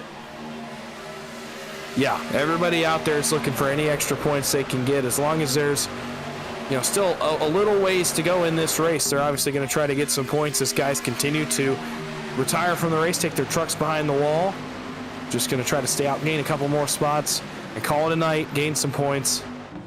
And obviously, as we get closer to the playoffs, you're going to see more of that from the guys who need good points runs. There are several of them in the lead pack. Speaking of which, the lead pack is relatively small. I'm not sure what happened on the restart, but it's 12 trucks double file. Behind them, it's about maybe 5 or 6 more. So under 20 now in the lead pack. Nagels goes middle to bottom. Now he's got the race lead into 1. We are 2 wide right now for the battle at the front.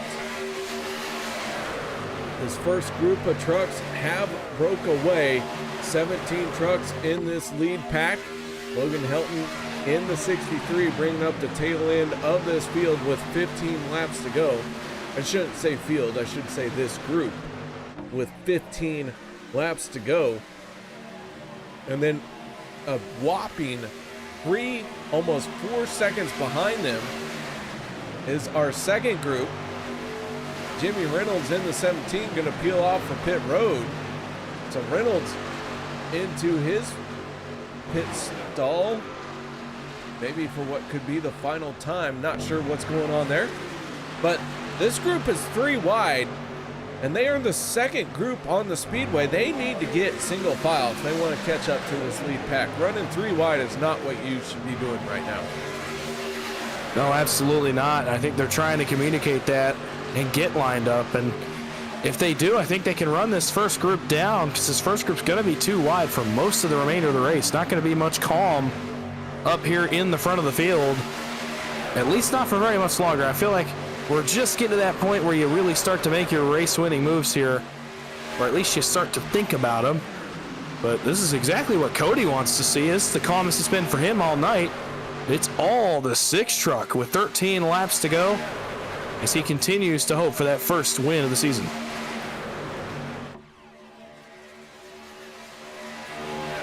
All right, so Cody Nichols, Gabe Butler, Sebastian Marin running 1, 2, and 3. All 3 trucks on the inside line. They're trying to hold off the 44 of Anthony English and the 510 of Richard Sanchez.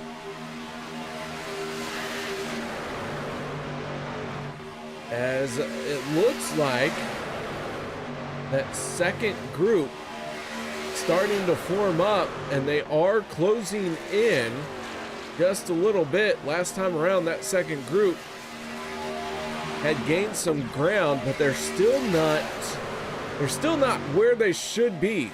They're not nice and tidy like this lead pack is.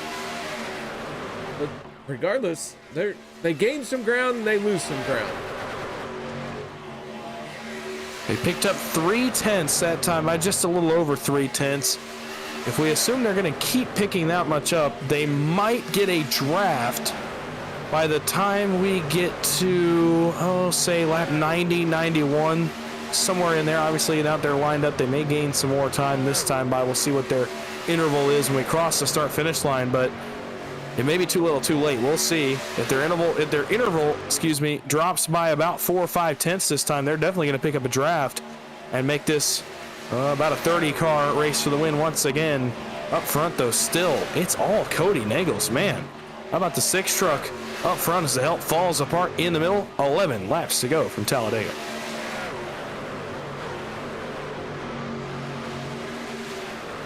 All right, we are getting down to the nitty-gritty. Onto the back stretch with 11 laps to go. Keep in mind, we will use 2 attempts at a green-white checkered if we have to. That second group really closing in very quickly now. It was a 4-second gap just a few laps ago. Now that they're single file, it is down to 2 seconds and closing inside of 2 seconds now. In fact, this is going to be one massive group at this point because they have the draft of the lead pack. Yep, they buckled down and they got back to work, and now they are here. Zach Fritsch turns right, goes to the top of Steve Hoppett as they try to work their way up. Do not be surprised that those FSR boys lead that charge to the 3rd lane. There they go. Zach Fritsch is up against the wall. He's got some work to do to get up front, but for now, they are rolling topside. It's about a 6-truck breakaway, though, up front of everybody's clear, so exactly what the leaders want to see is those guys 3 wide behind them. None more excited still than Cody Nichols, who continues to lead this field. Inside 10 to go. Nichols still looking for his first win of the season. Despite not having a win, we talked about it earlier, he has earned the most points out of everyone this season. And here he is leading the race, and man, if he can get that win, that will lock him in for sure. But not only that, it gives him a huge boost to be the regular season champion. Yeah, absolutely it does. That's basically the only thing he still lacks is a race win.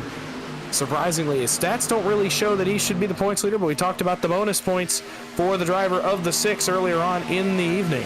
So consistency matters in stages as well as the race. He's going to keep the lead, but not before a challenge from Les Levy in the 62 with the help of Mark Mann up against the wall.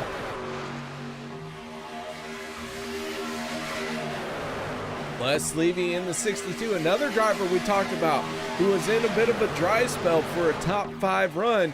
Here he is with 9 laps to go, now make it 8 inside the top 10, battling for a top 5. Can he get it done? I don't know, that's 8 times 2.5, carry the 7.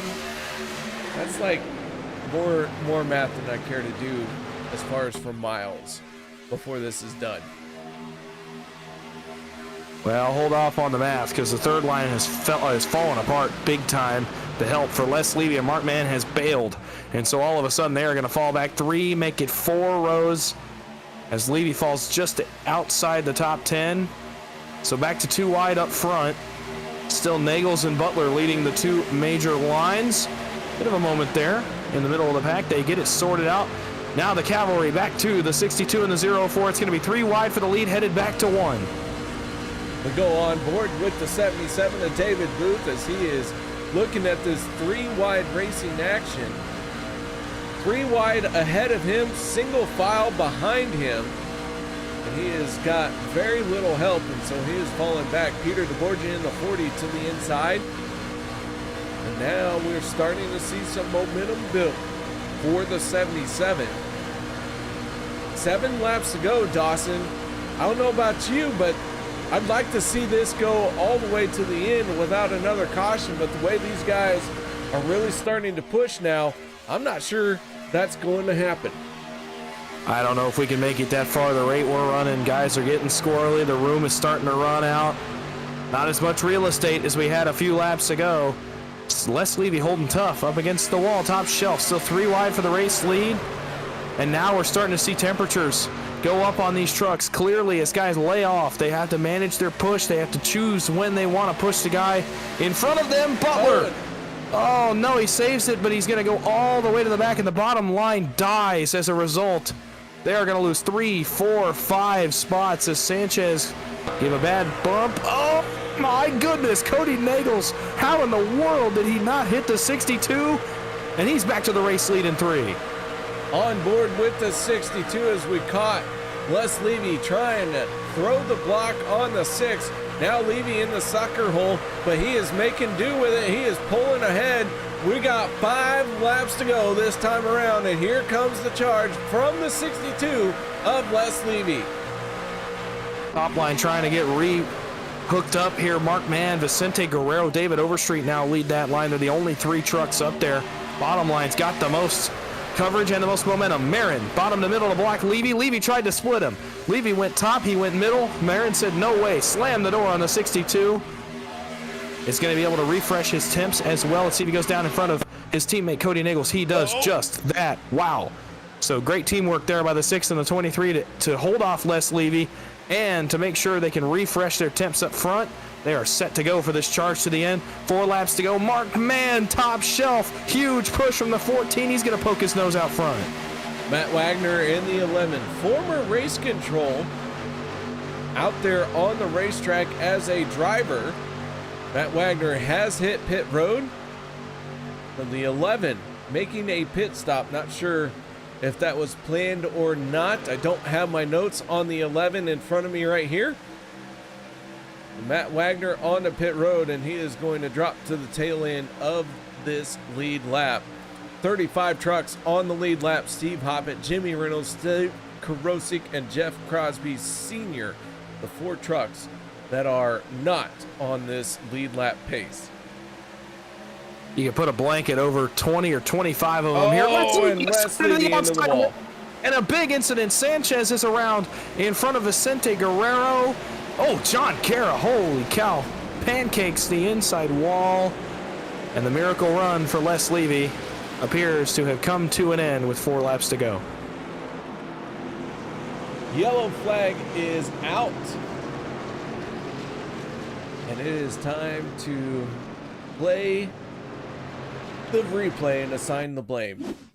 Here we go. We really don't assign blame here. We just see if we can figure out what happened. On board with the 59 of John Guerrero. Guerrero gets a tap in the rear end and pancakes the wall like you said. Travis Elliott in the 51 down there as well. See if we can't take another look at this. Les Levy gets a shot from the 71 that he does not like in the 62 into the wall. Richard Sanchez into the wall. The 77 of Booth hits the wall.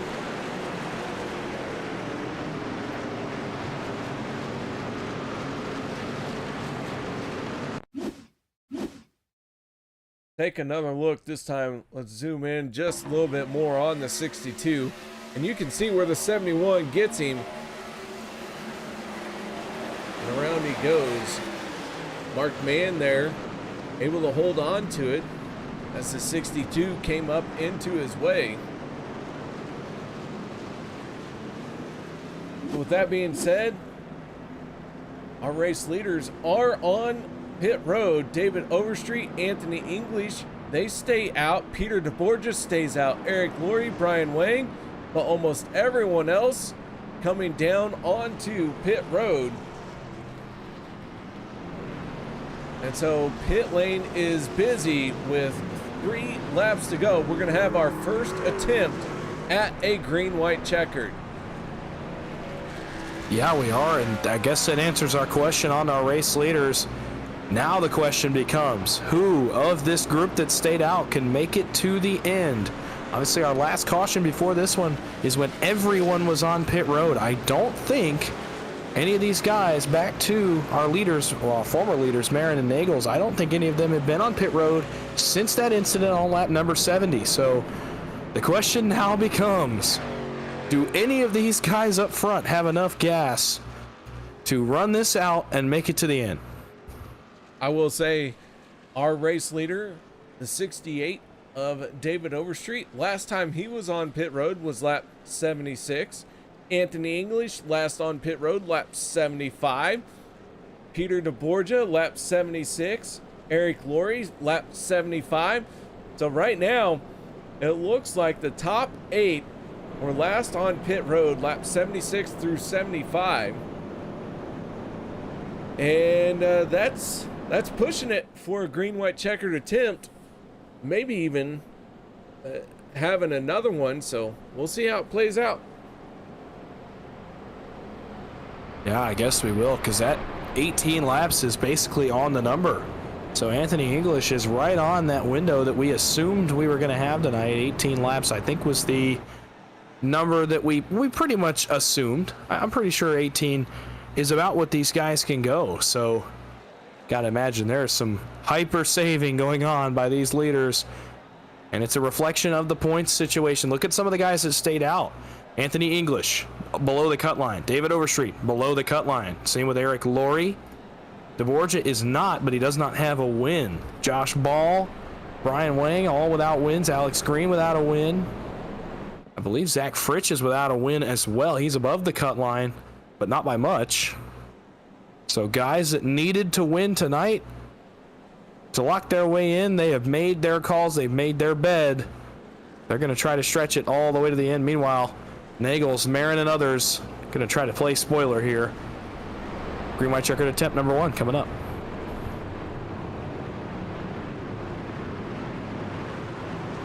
So I am looking at some other stats here. And I'm going to do some quick math. But the last time we saw Alex Green in Victory Lane on Monday night, I'm pretty sure I was still in diapers. And I'm 96 years old. Wait, I still wear diapers. That did not go well. This is why I don't do math. Well, regardless, you called him Mr. Excitement. This would definitely be an exciting moment for him if he could get to victory lane tonight. Same for a lot of these guys up front, though. Especially the guy I think I'm pinpointing here is Anthony English. I think being below the cut line, he needed to make a desperation move. Not really a Hail Mary yet, but one of those where you had to stay out right there. You had no choice. You have to take the track position and go for the win and just hope your fuel tank does not betray you in the next 5 miles, a little over 5 miles. So the guy I'm looking at right here that there was no choice is Anthony English. All right, either way, the lights are out on the Chevy Silverado. We are going to go into our first attempt at a green and white checkered. David Overstreet, Anthony English on the front row for this restart as the pace truck hits pit lane. 68, the 44 have control of the field. How is this going to play out? Here we go one more time. The 68 hits the throttle. Green flag is out and away we go once again. Contact further back in the field. Some of our former leaders have kind of had a big moment. Vicente Guerrero, Cody Nagel, Sebastian Marin, all a product of somebody that decided they were going to go early. I'm not sure what happened. It's actually going to allow Cody Nagels briefly to get to the second lane. So maybe perhaps it's going to benefit him. Meanwhile, off turn number 2, it's Anthony English with the help of Peter DeBorgia. Third lane coming, but trouble further back. It's Nate Warren that's around. And we're going to have to use another attempt at overtime, and that may have just spoiled the nights for our race leaders. The 2 and Nate Warren throws it in reverse, backs it up. Back it up, Terry. Here he comes, rolling forward. Let's see if we can back up and figure out what happened as Jeff Crosby Sr. has an issue as well, and he is going straight to pit lane. The yellow flag coming out. Let's see, in the 95 and the 2 getting together down the back stretch.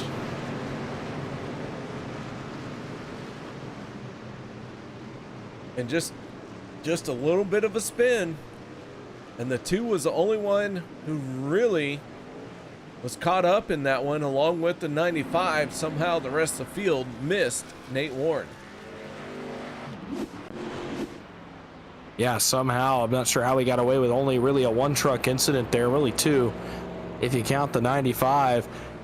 Race leader under this caution is Anthony English. He hustled to get to the pace truck. I gotta imagine, oh boy, he's looking at that reserve switch, I think, right about now. Obviously hopes his fate is a little bit better than Chase Elliott's this weekend.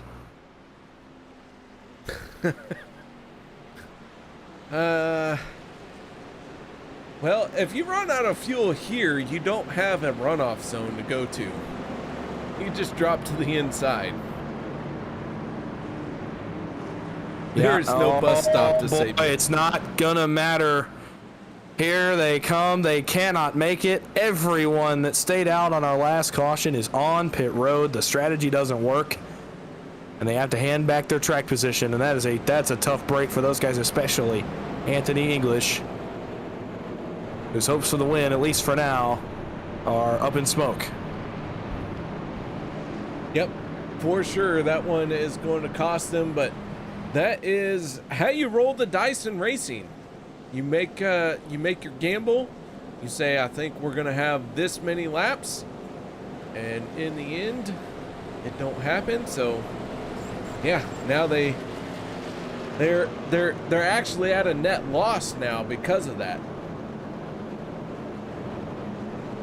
It's the gamble that some of those guys had to make. I talked about Anthony already. Being below the cut line, he almost felt like, yeah, maybe 18 points back. You could have salvaged a finish, but I just don't know. I think you had to make that call if you were the 44. Obviously, it doesn't work out for him.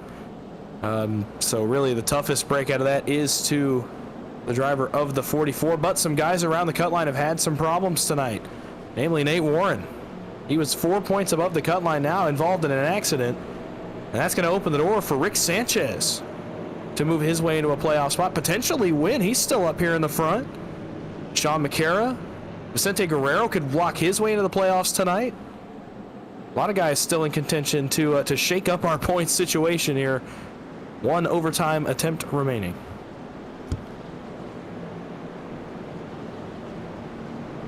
Sebastian Marin, Sean McCara running 1 and 2 right now. Then it's Vicente Guerrero and the 11 of Matt Wagner. And just a few laps ago, I was calling out Matt Wagner saying, hey, I don't know if this is going to work for him as he hit pit road. But apparently it's working out for him because he's inside the top 5. Yeah, a beneficiary of that caution for sure. Much like several of these guys up front that were logged in traffic there with 2 laps to go. This is exactly what they wanted to see. Boy, what an interesting restart this is going to be. How many storylines can we count up here at the front?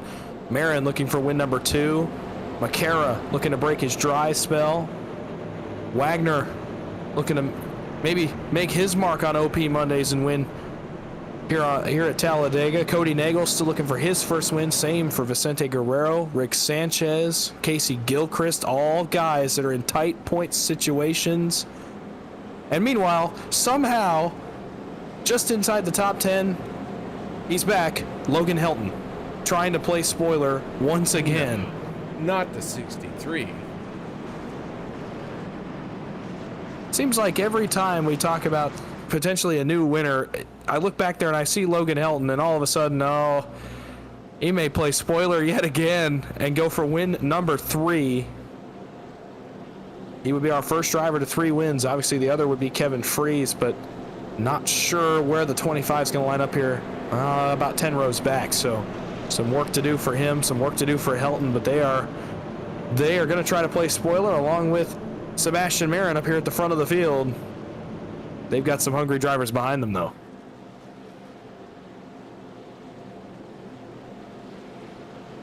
All right, so here we go. Sebastian Marin, John McCara on the front row for the restart. Matt Wagner and Vicente Guerrero, row number 2. Then it's Cody Nagels and Richard Sanchez for row number 3. This is our final attempt at a green-white checkered. The green flag will come out, and whatever happens next happens, and that flag will end it. So here we go. Off of turn number 4, we're going to fire him off and let him loose. Yep, field will be in the hands of Dale Cup Sebastian Marin, looking to repeat, become our 3rd 2-time winner of the season. A lot of guys behind him want to deny him that opportunity. Into the tri-oval, waiting that long wait. It sure seems long right now. Overtime number 2, into the restart zone. Green flag is back in the air. Field in the hands of Sebastian Marin. Great start up top, as Guerrero is already to the back bumper of the 23. Now, where does allegiance lie? Does Guerrero decide to go for it himself, or does he suffice to push his teammate to a victory? 2 by 2 into turns 1 and 2. A little further back, some dicing. Workman to the top with Jim Mayer. Still unsure about the 19 if he's back on the lead lap, but they're the first to move. Who goes next? New leader, McCara, by a truck length. As they start to dice their way to turn number 3, McCara blocks the middle. Big moment, trouble. Guerrero is around. It's a photo finish right here at the front of the field. And when I saw it, looked like Matt Wagner was out in front. We'll see if it sticks for the 11 as the 71 of Sean McCara surges ahead. Final time around, and I do think it is going to go to the 71 of Sean McCara. I think Sean McCara is going to be our winner here tonight. Wow, what a way to break the dry spell and playoff spoiler tonight. Sean McCara, what a turnaround to his season. All of a sudden, that point situation just got really interesting. I will double check and make sure he's got the starts. I'm pretty sure he does, but we will double check that before I go off and say he's locked in the playoffs. But you're right. He's going to file in behind the pace truck. Sean McCara is going to be our winner at Talladega. Oh. Oh, that means we gotta talk to him. Ah. Oh, and I'll tell you what, this was his 9th start, so he picks up not only the win here tonight, but that win officially locks him in as well.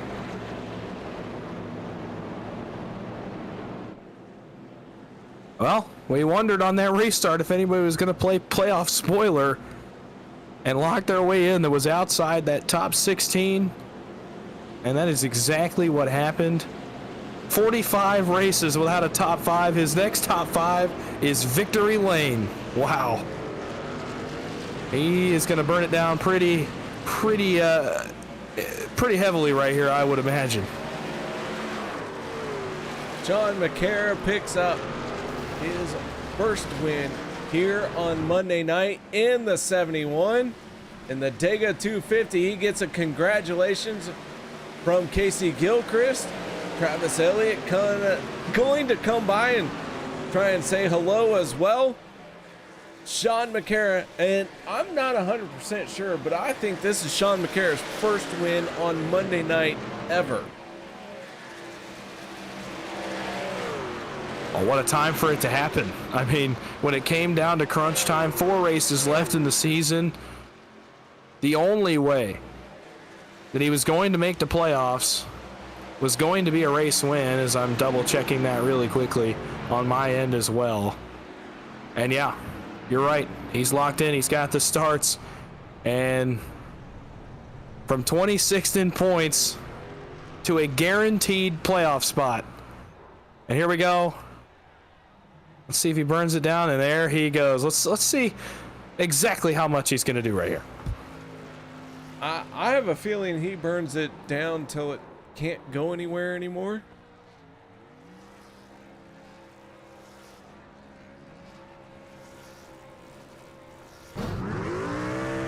Zach Fritsch coming by to say hello and give him a kiss as well. All right, so let's get our race winner up into the booth. Start talking to the driver of the 71. Good grief. I know what team's he. Why can't I find him? I know he's here. I see him. I found him. All right, Dawson, take it away, bud. Yeah, race winner, Sean McCara. It's the boys in the booth. You got a copy? Yeah. How's it going?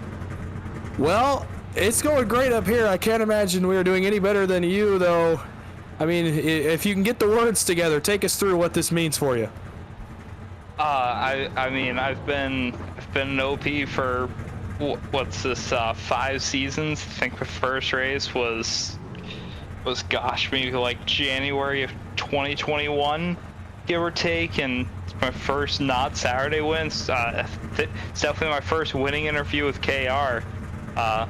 You know, he's not the first one to ask the question, but you know, the one doing the main broadcast, so like that means so much, like especially to get it on a Monday and get into the playoffs for the first time, because this would be my 5th season, I think, and have made the playoffs before.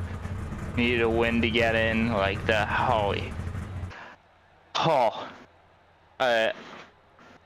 I can't believe it right now.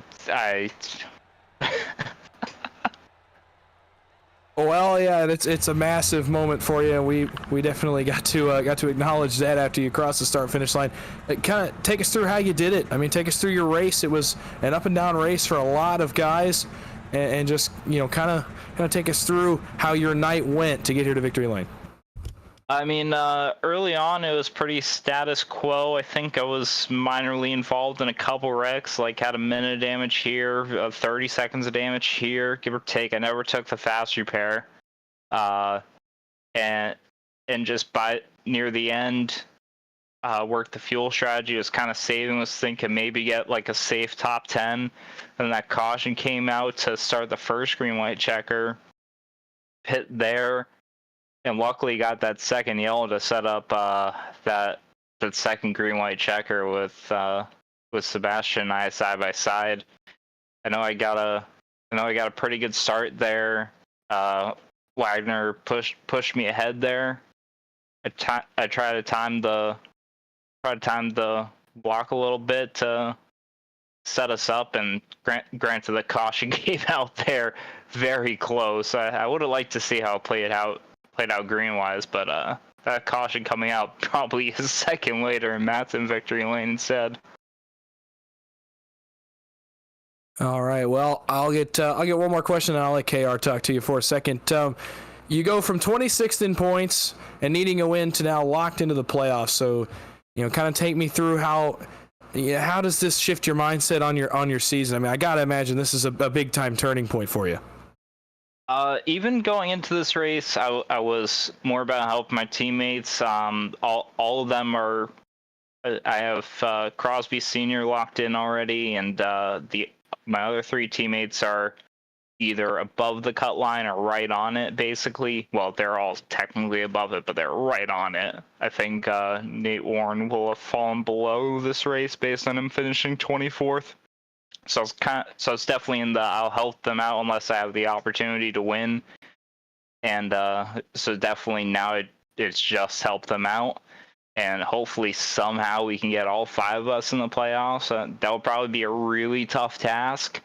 But if we can get 3 or 4 of us in, that would be fantastic. We already got 2 in. Yeah, absolutely. Well, KR, you got a chance to talk to him now finally on a Monday night. How about you get a word in with our winner too?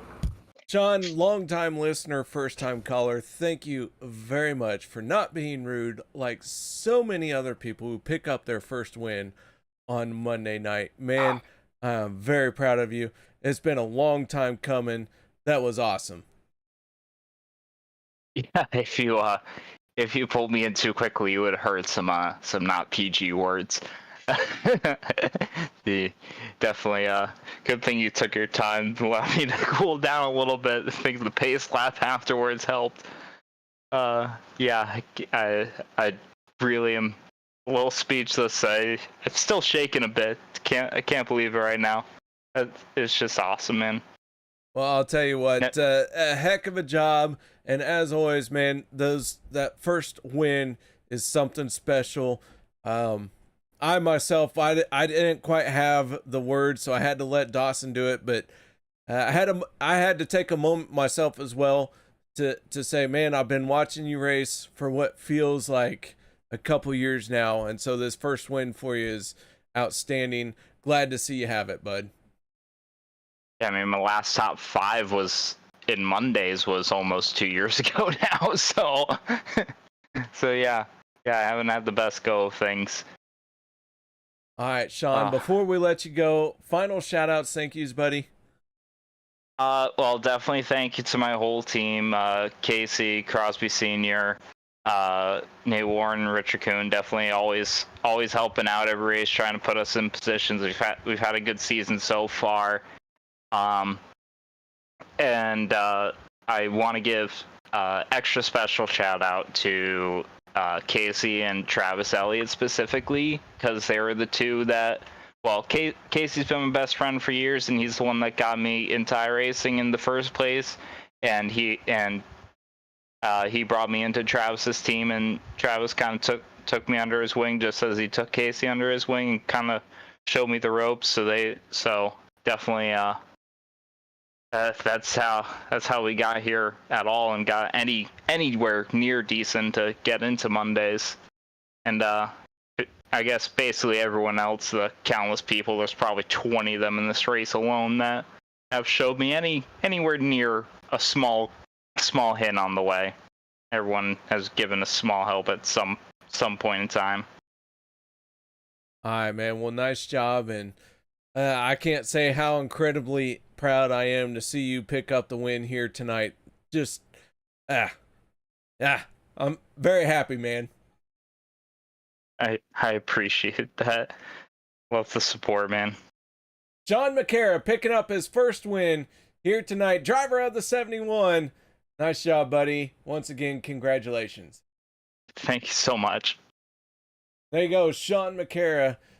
Very exciting time to be in victory lane for him. But now let's move on to the driver who brings it home in second place. And this is no small feat for this, the number 11 of Matt Wagner from race control to podium. Matt, congratulations on second place, man. Thank you, man. I appreciate it. Solid run for you here tonight. I saw you come down pit road in the final few laps of this race, and I went, oh, that's gonna hurt. And then the next thing you know, it's like you had a crystal ball and you knew exactly what was getting ready to happen. I have to ask, former race control, are these races scripted? No, they're not scripted. I'm used to racing this league. You don't get me wrong; these guys are very good drivers, and take no credit about it. It takes a lot of concentration to run up front, and the only way I can get up to the front is by a little bit of strategy. So, luckily, it worked out great for us. I was hoping a caution would come out, and Lady Luck just struck, and the only way it would really work if I got a double yellow and it kind of really worked out for us. But I feel sorry for my teammate there, Anthony English. He was leading the race at the time, and he had to pit, so I felt kind of bad for him. But on the upside, I'll take P2. I was oh so close to having my first ever of any kind super speedway win. I never had a win, nor less a podium. So I'm truly thankful. Somehow I don't believe that these races aren't scripted, because that sounds exactly like someone who says they're not scripted would say. No, I would not put. No, these races are not scripted, brother. All right, man. I'll tell you what. An outstanding run to bring home in second place, and trust me, I know races aren't scripted. But I did have to have a little fun, because I do believe this is your first podium on Monday night. Yes, it is. I'm truly grateful to take P2 against these boys. These, like I said, I'll say it again. These guys are really good racers, and it takes a lot to beat these guys, and strategy worked out. All right, man. Well, nice job. One more time, final shout-outs, thank yous that you need to give. Oh, yeah. So I have a very special shout-out, but my paint scheme, not many people know about my paint scheme, is dedicated to a fallen friend of mine, Steve Gottschalk, and I'm going to run it the whole entire year, one full year. He is no longer with us. Tragically lost his life to cancer, and probably like my biggest fallen friend I've had on iRacing. Special shout out to Buck Kicker and HyperX, my secondary sponsors, and thank you guys. I appreciate it. All right, man. Well, nice job, and once again, congratulations. Thank you so much. There you have it, ladies and gentlemen. Matt Wagner, first time on the podium here in the number 11 at the Dega 250.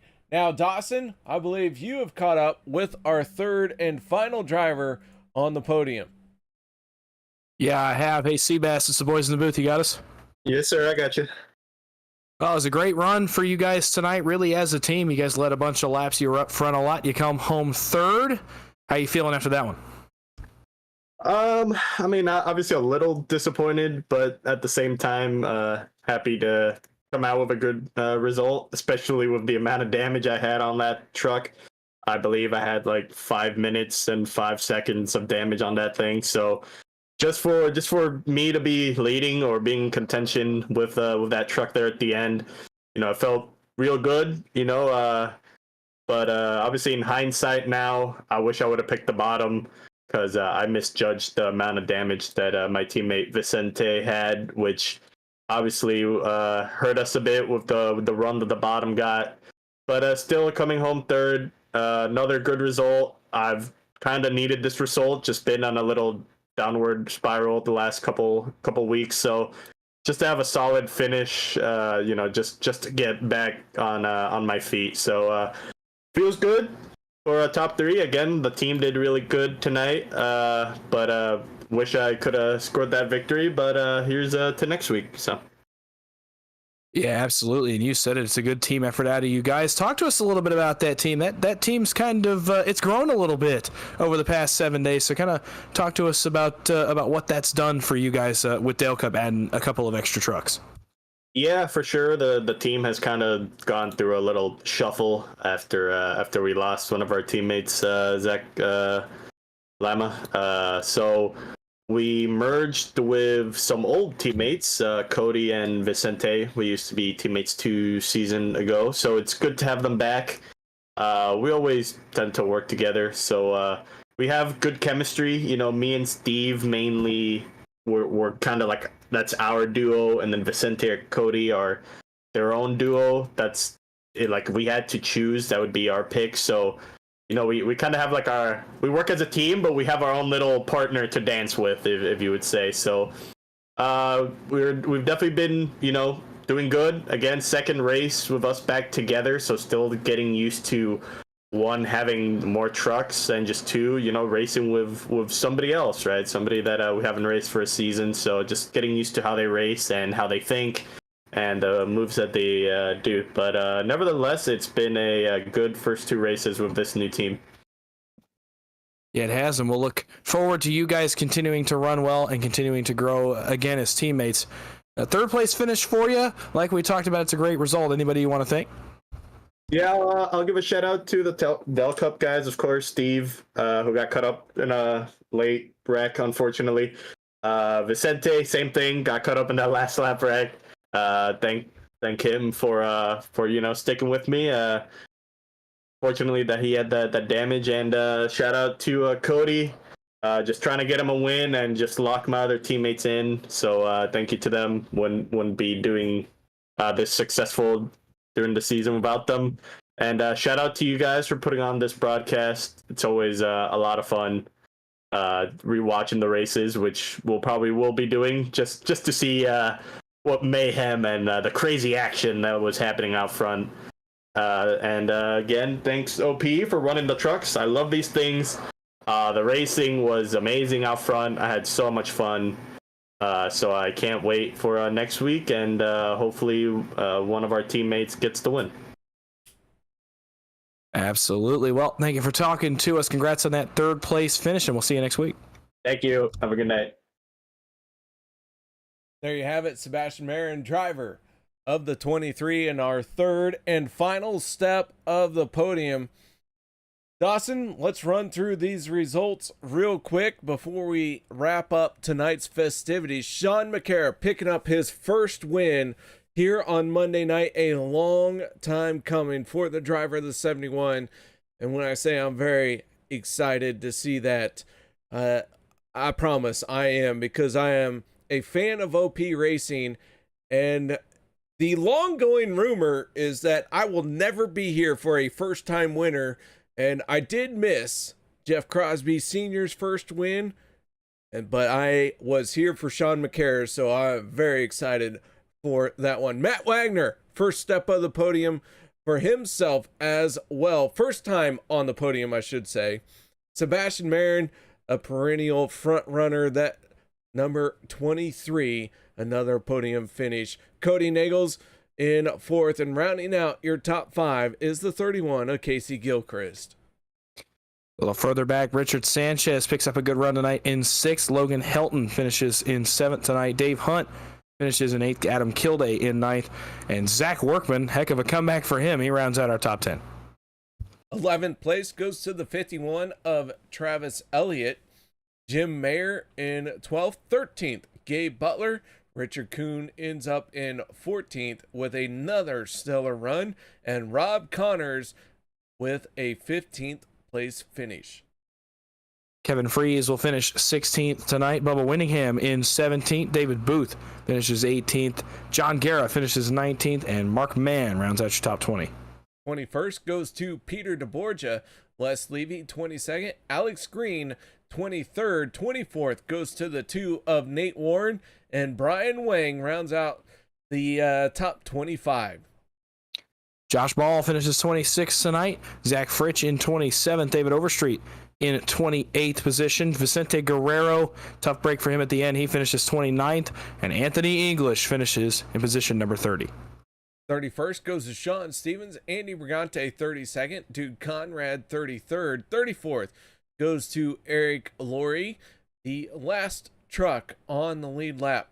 Then we have Stephen Miles, Steve Hoppett, Steve Karosik, and Jimmy Reynolds to round out the field here tonight. So, Dawson, thank you very much for joining me, man. Before we sign out, I'm going to let you give us your closing thoughts about the race here tonight. Man, it was a fun one. I feel like this was 3 steps in the right direction. Obviously, it got a little messy late, but a couple of really long green flag runs filled with incredible clean racing. I feel like this was the first time this season that we really took a step towards what we can see on Monday nights. I thought these guys showed a lot of potential tonight. They showed a lot of grit. Obviously, Sean McCara, what a huge moment for him. That's such a great story. And obviously, you heard the emotion when he did his interview. It means a lot to him. It means a lot to several guys. You saw the congratulations that he got, man. Well, what a great moment. And as we push forward the points, man, they are so interesting now. Serious storylines to talk about next week. I cannot wait. 3 races to go into the playoffs, and it only just keeps getting better. Absolutely, 100% agree with everything you said there, man. So until next time, guys, we'll be back here on the Turn 3 Racing Network with OP Racing Grand National Series on Wednesday night. That will be with me. But if you want another great broadcast with Dawson, you'll have to wait till next Monday. So until then, stay safe. Have a good night, and we'll see you next time. Warning, the following stunts are performed by idiots or under the supervision of stupider idiots.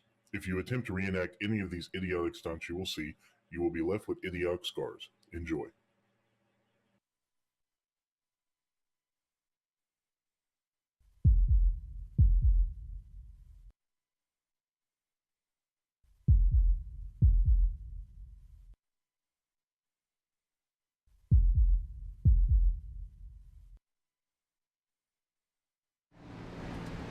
Hi, I'm Alex Green. Welcome to OP Racing.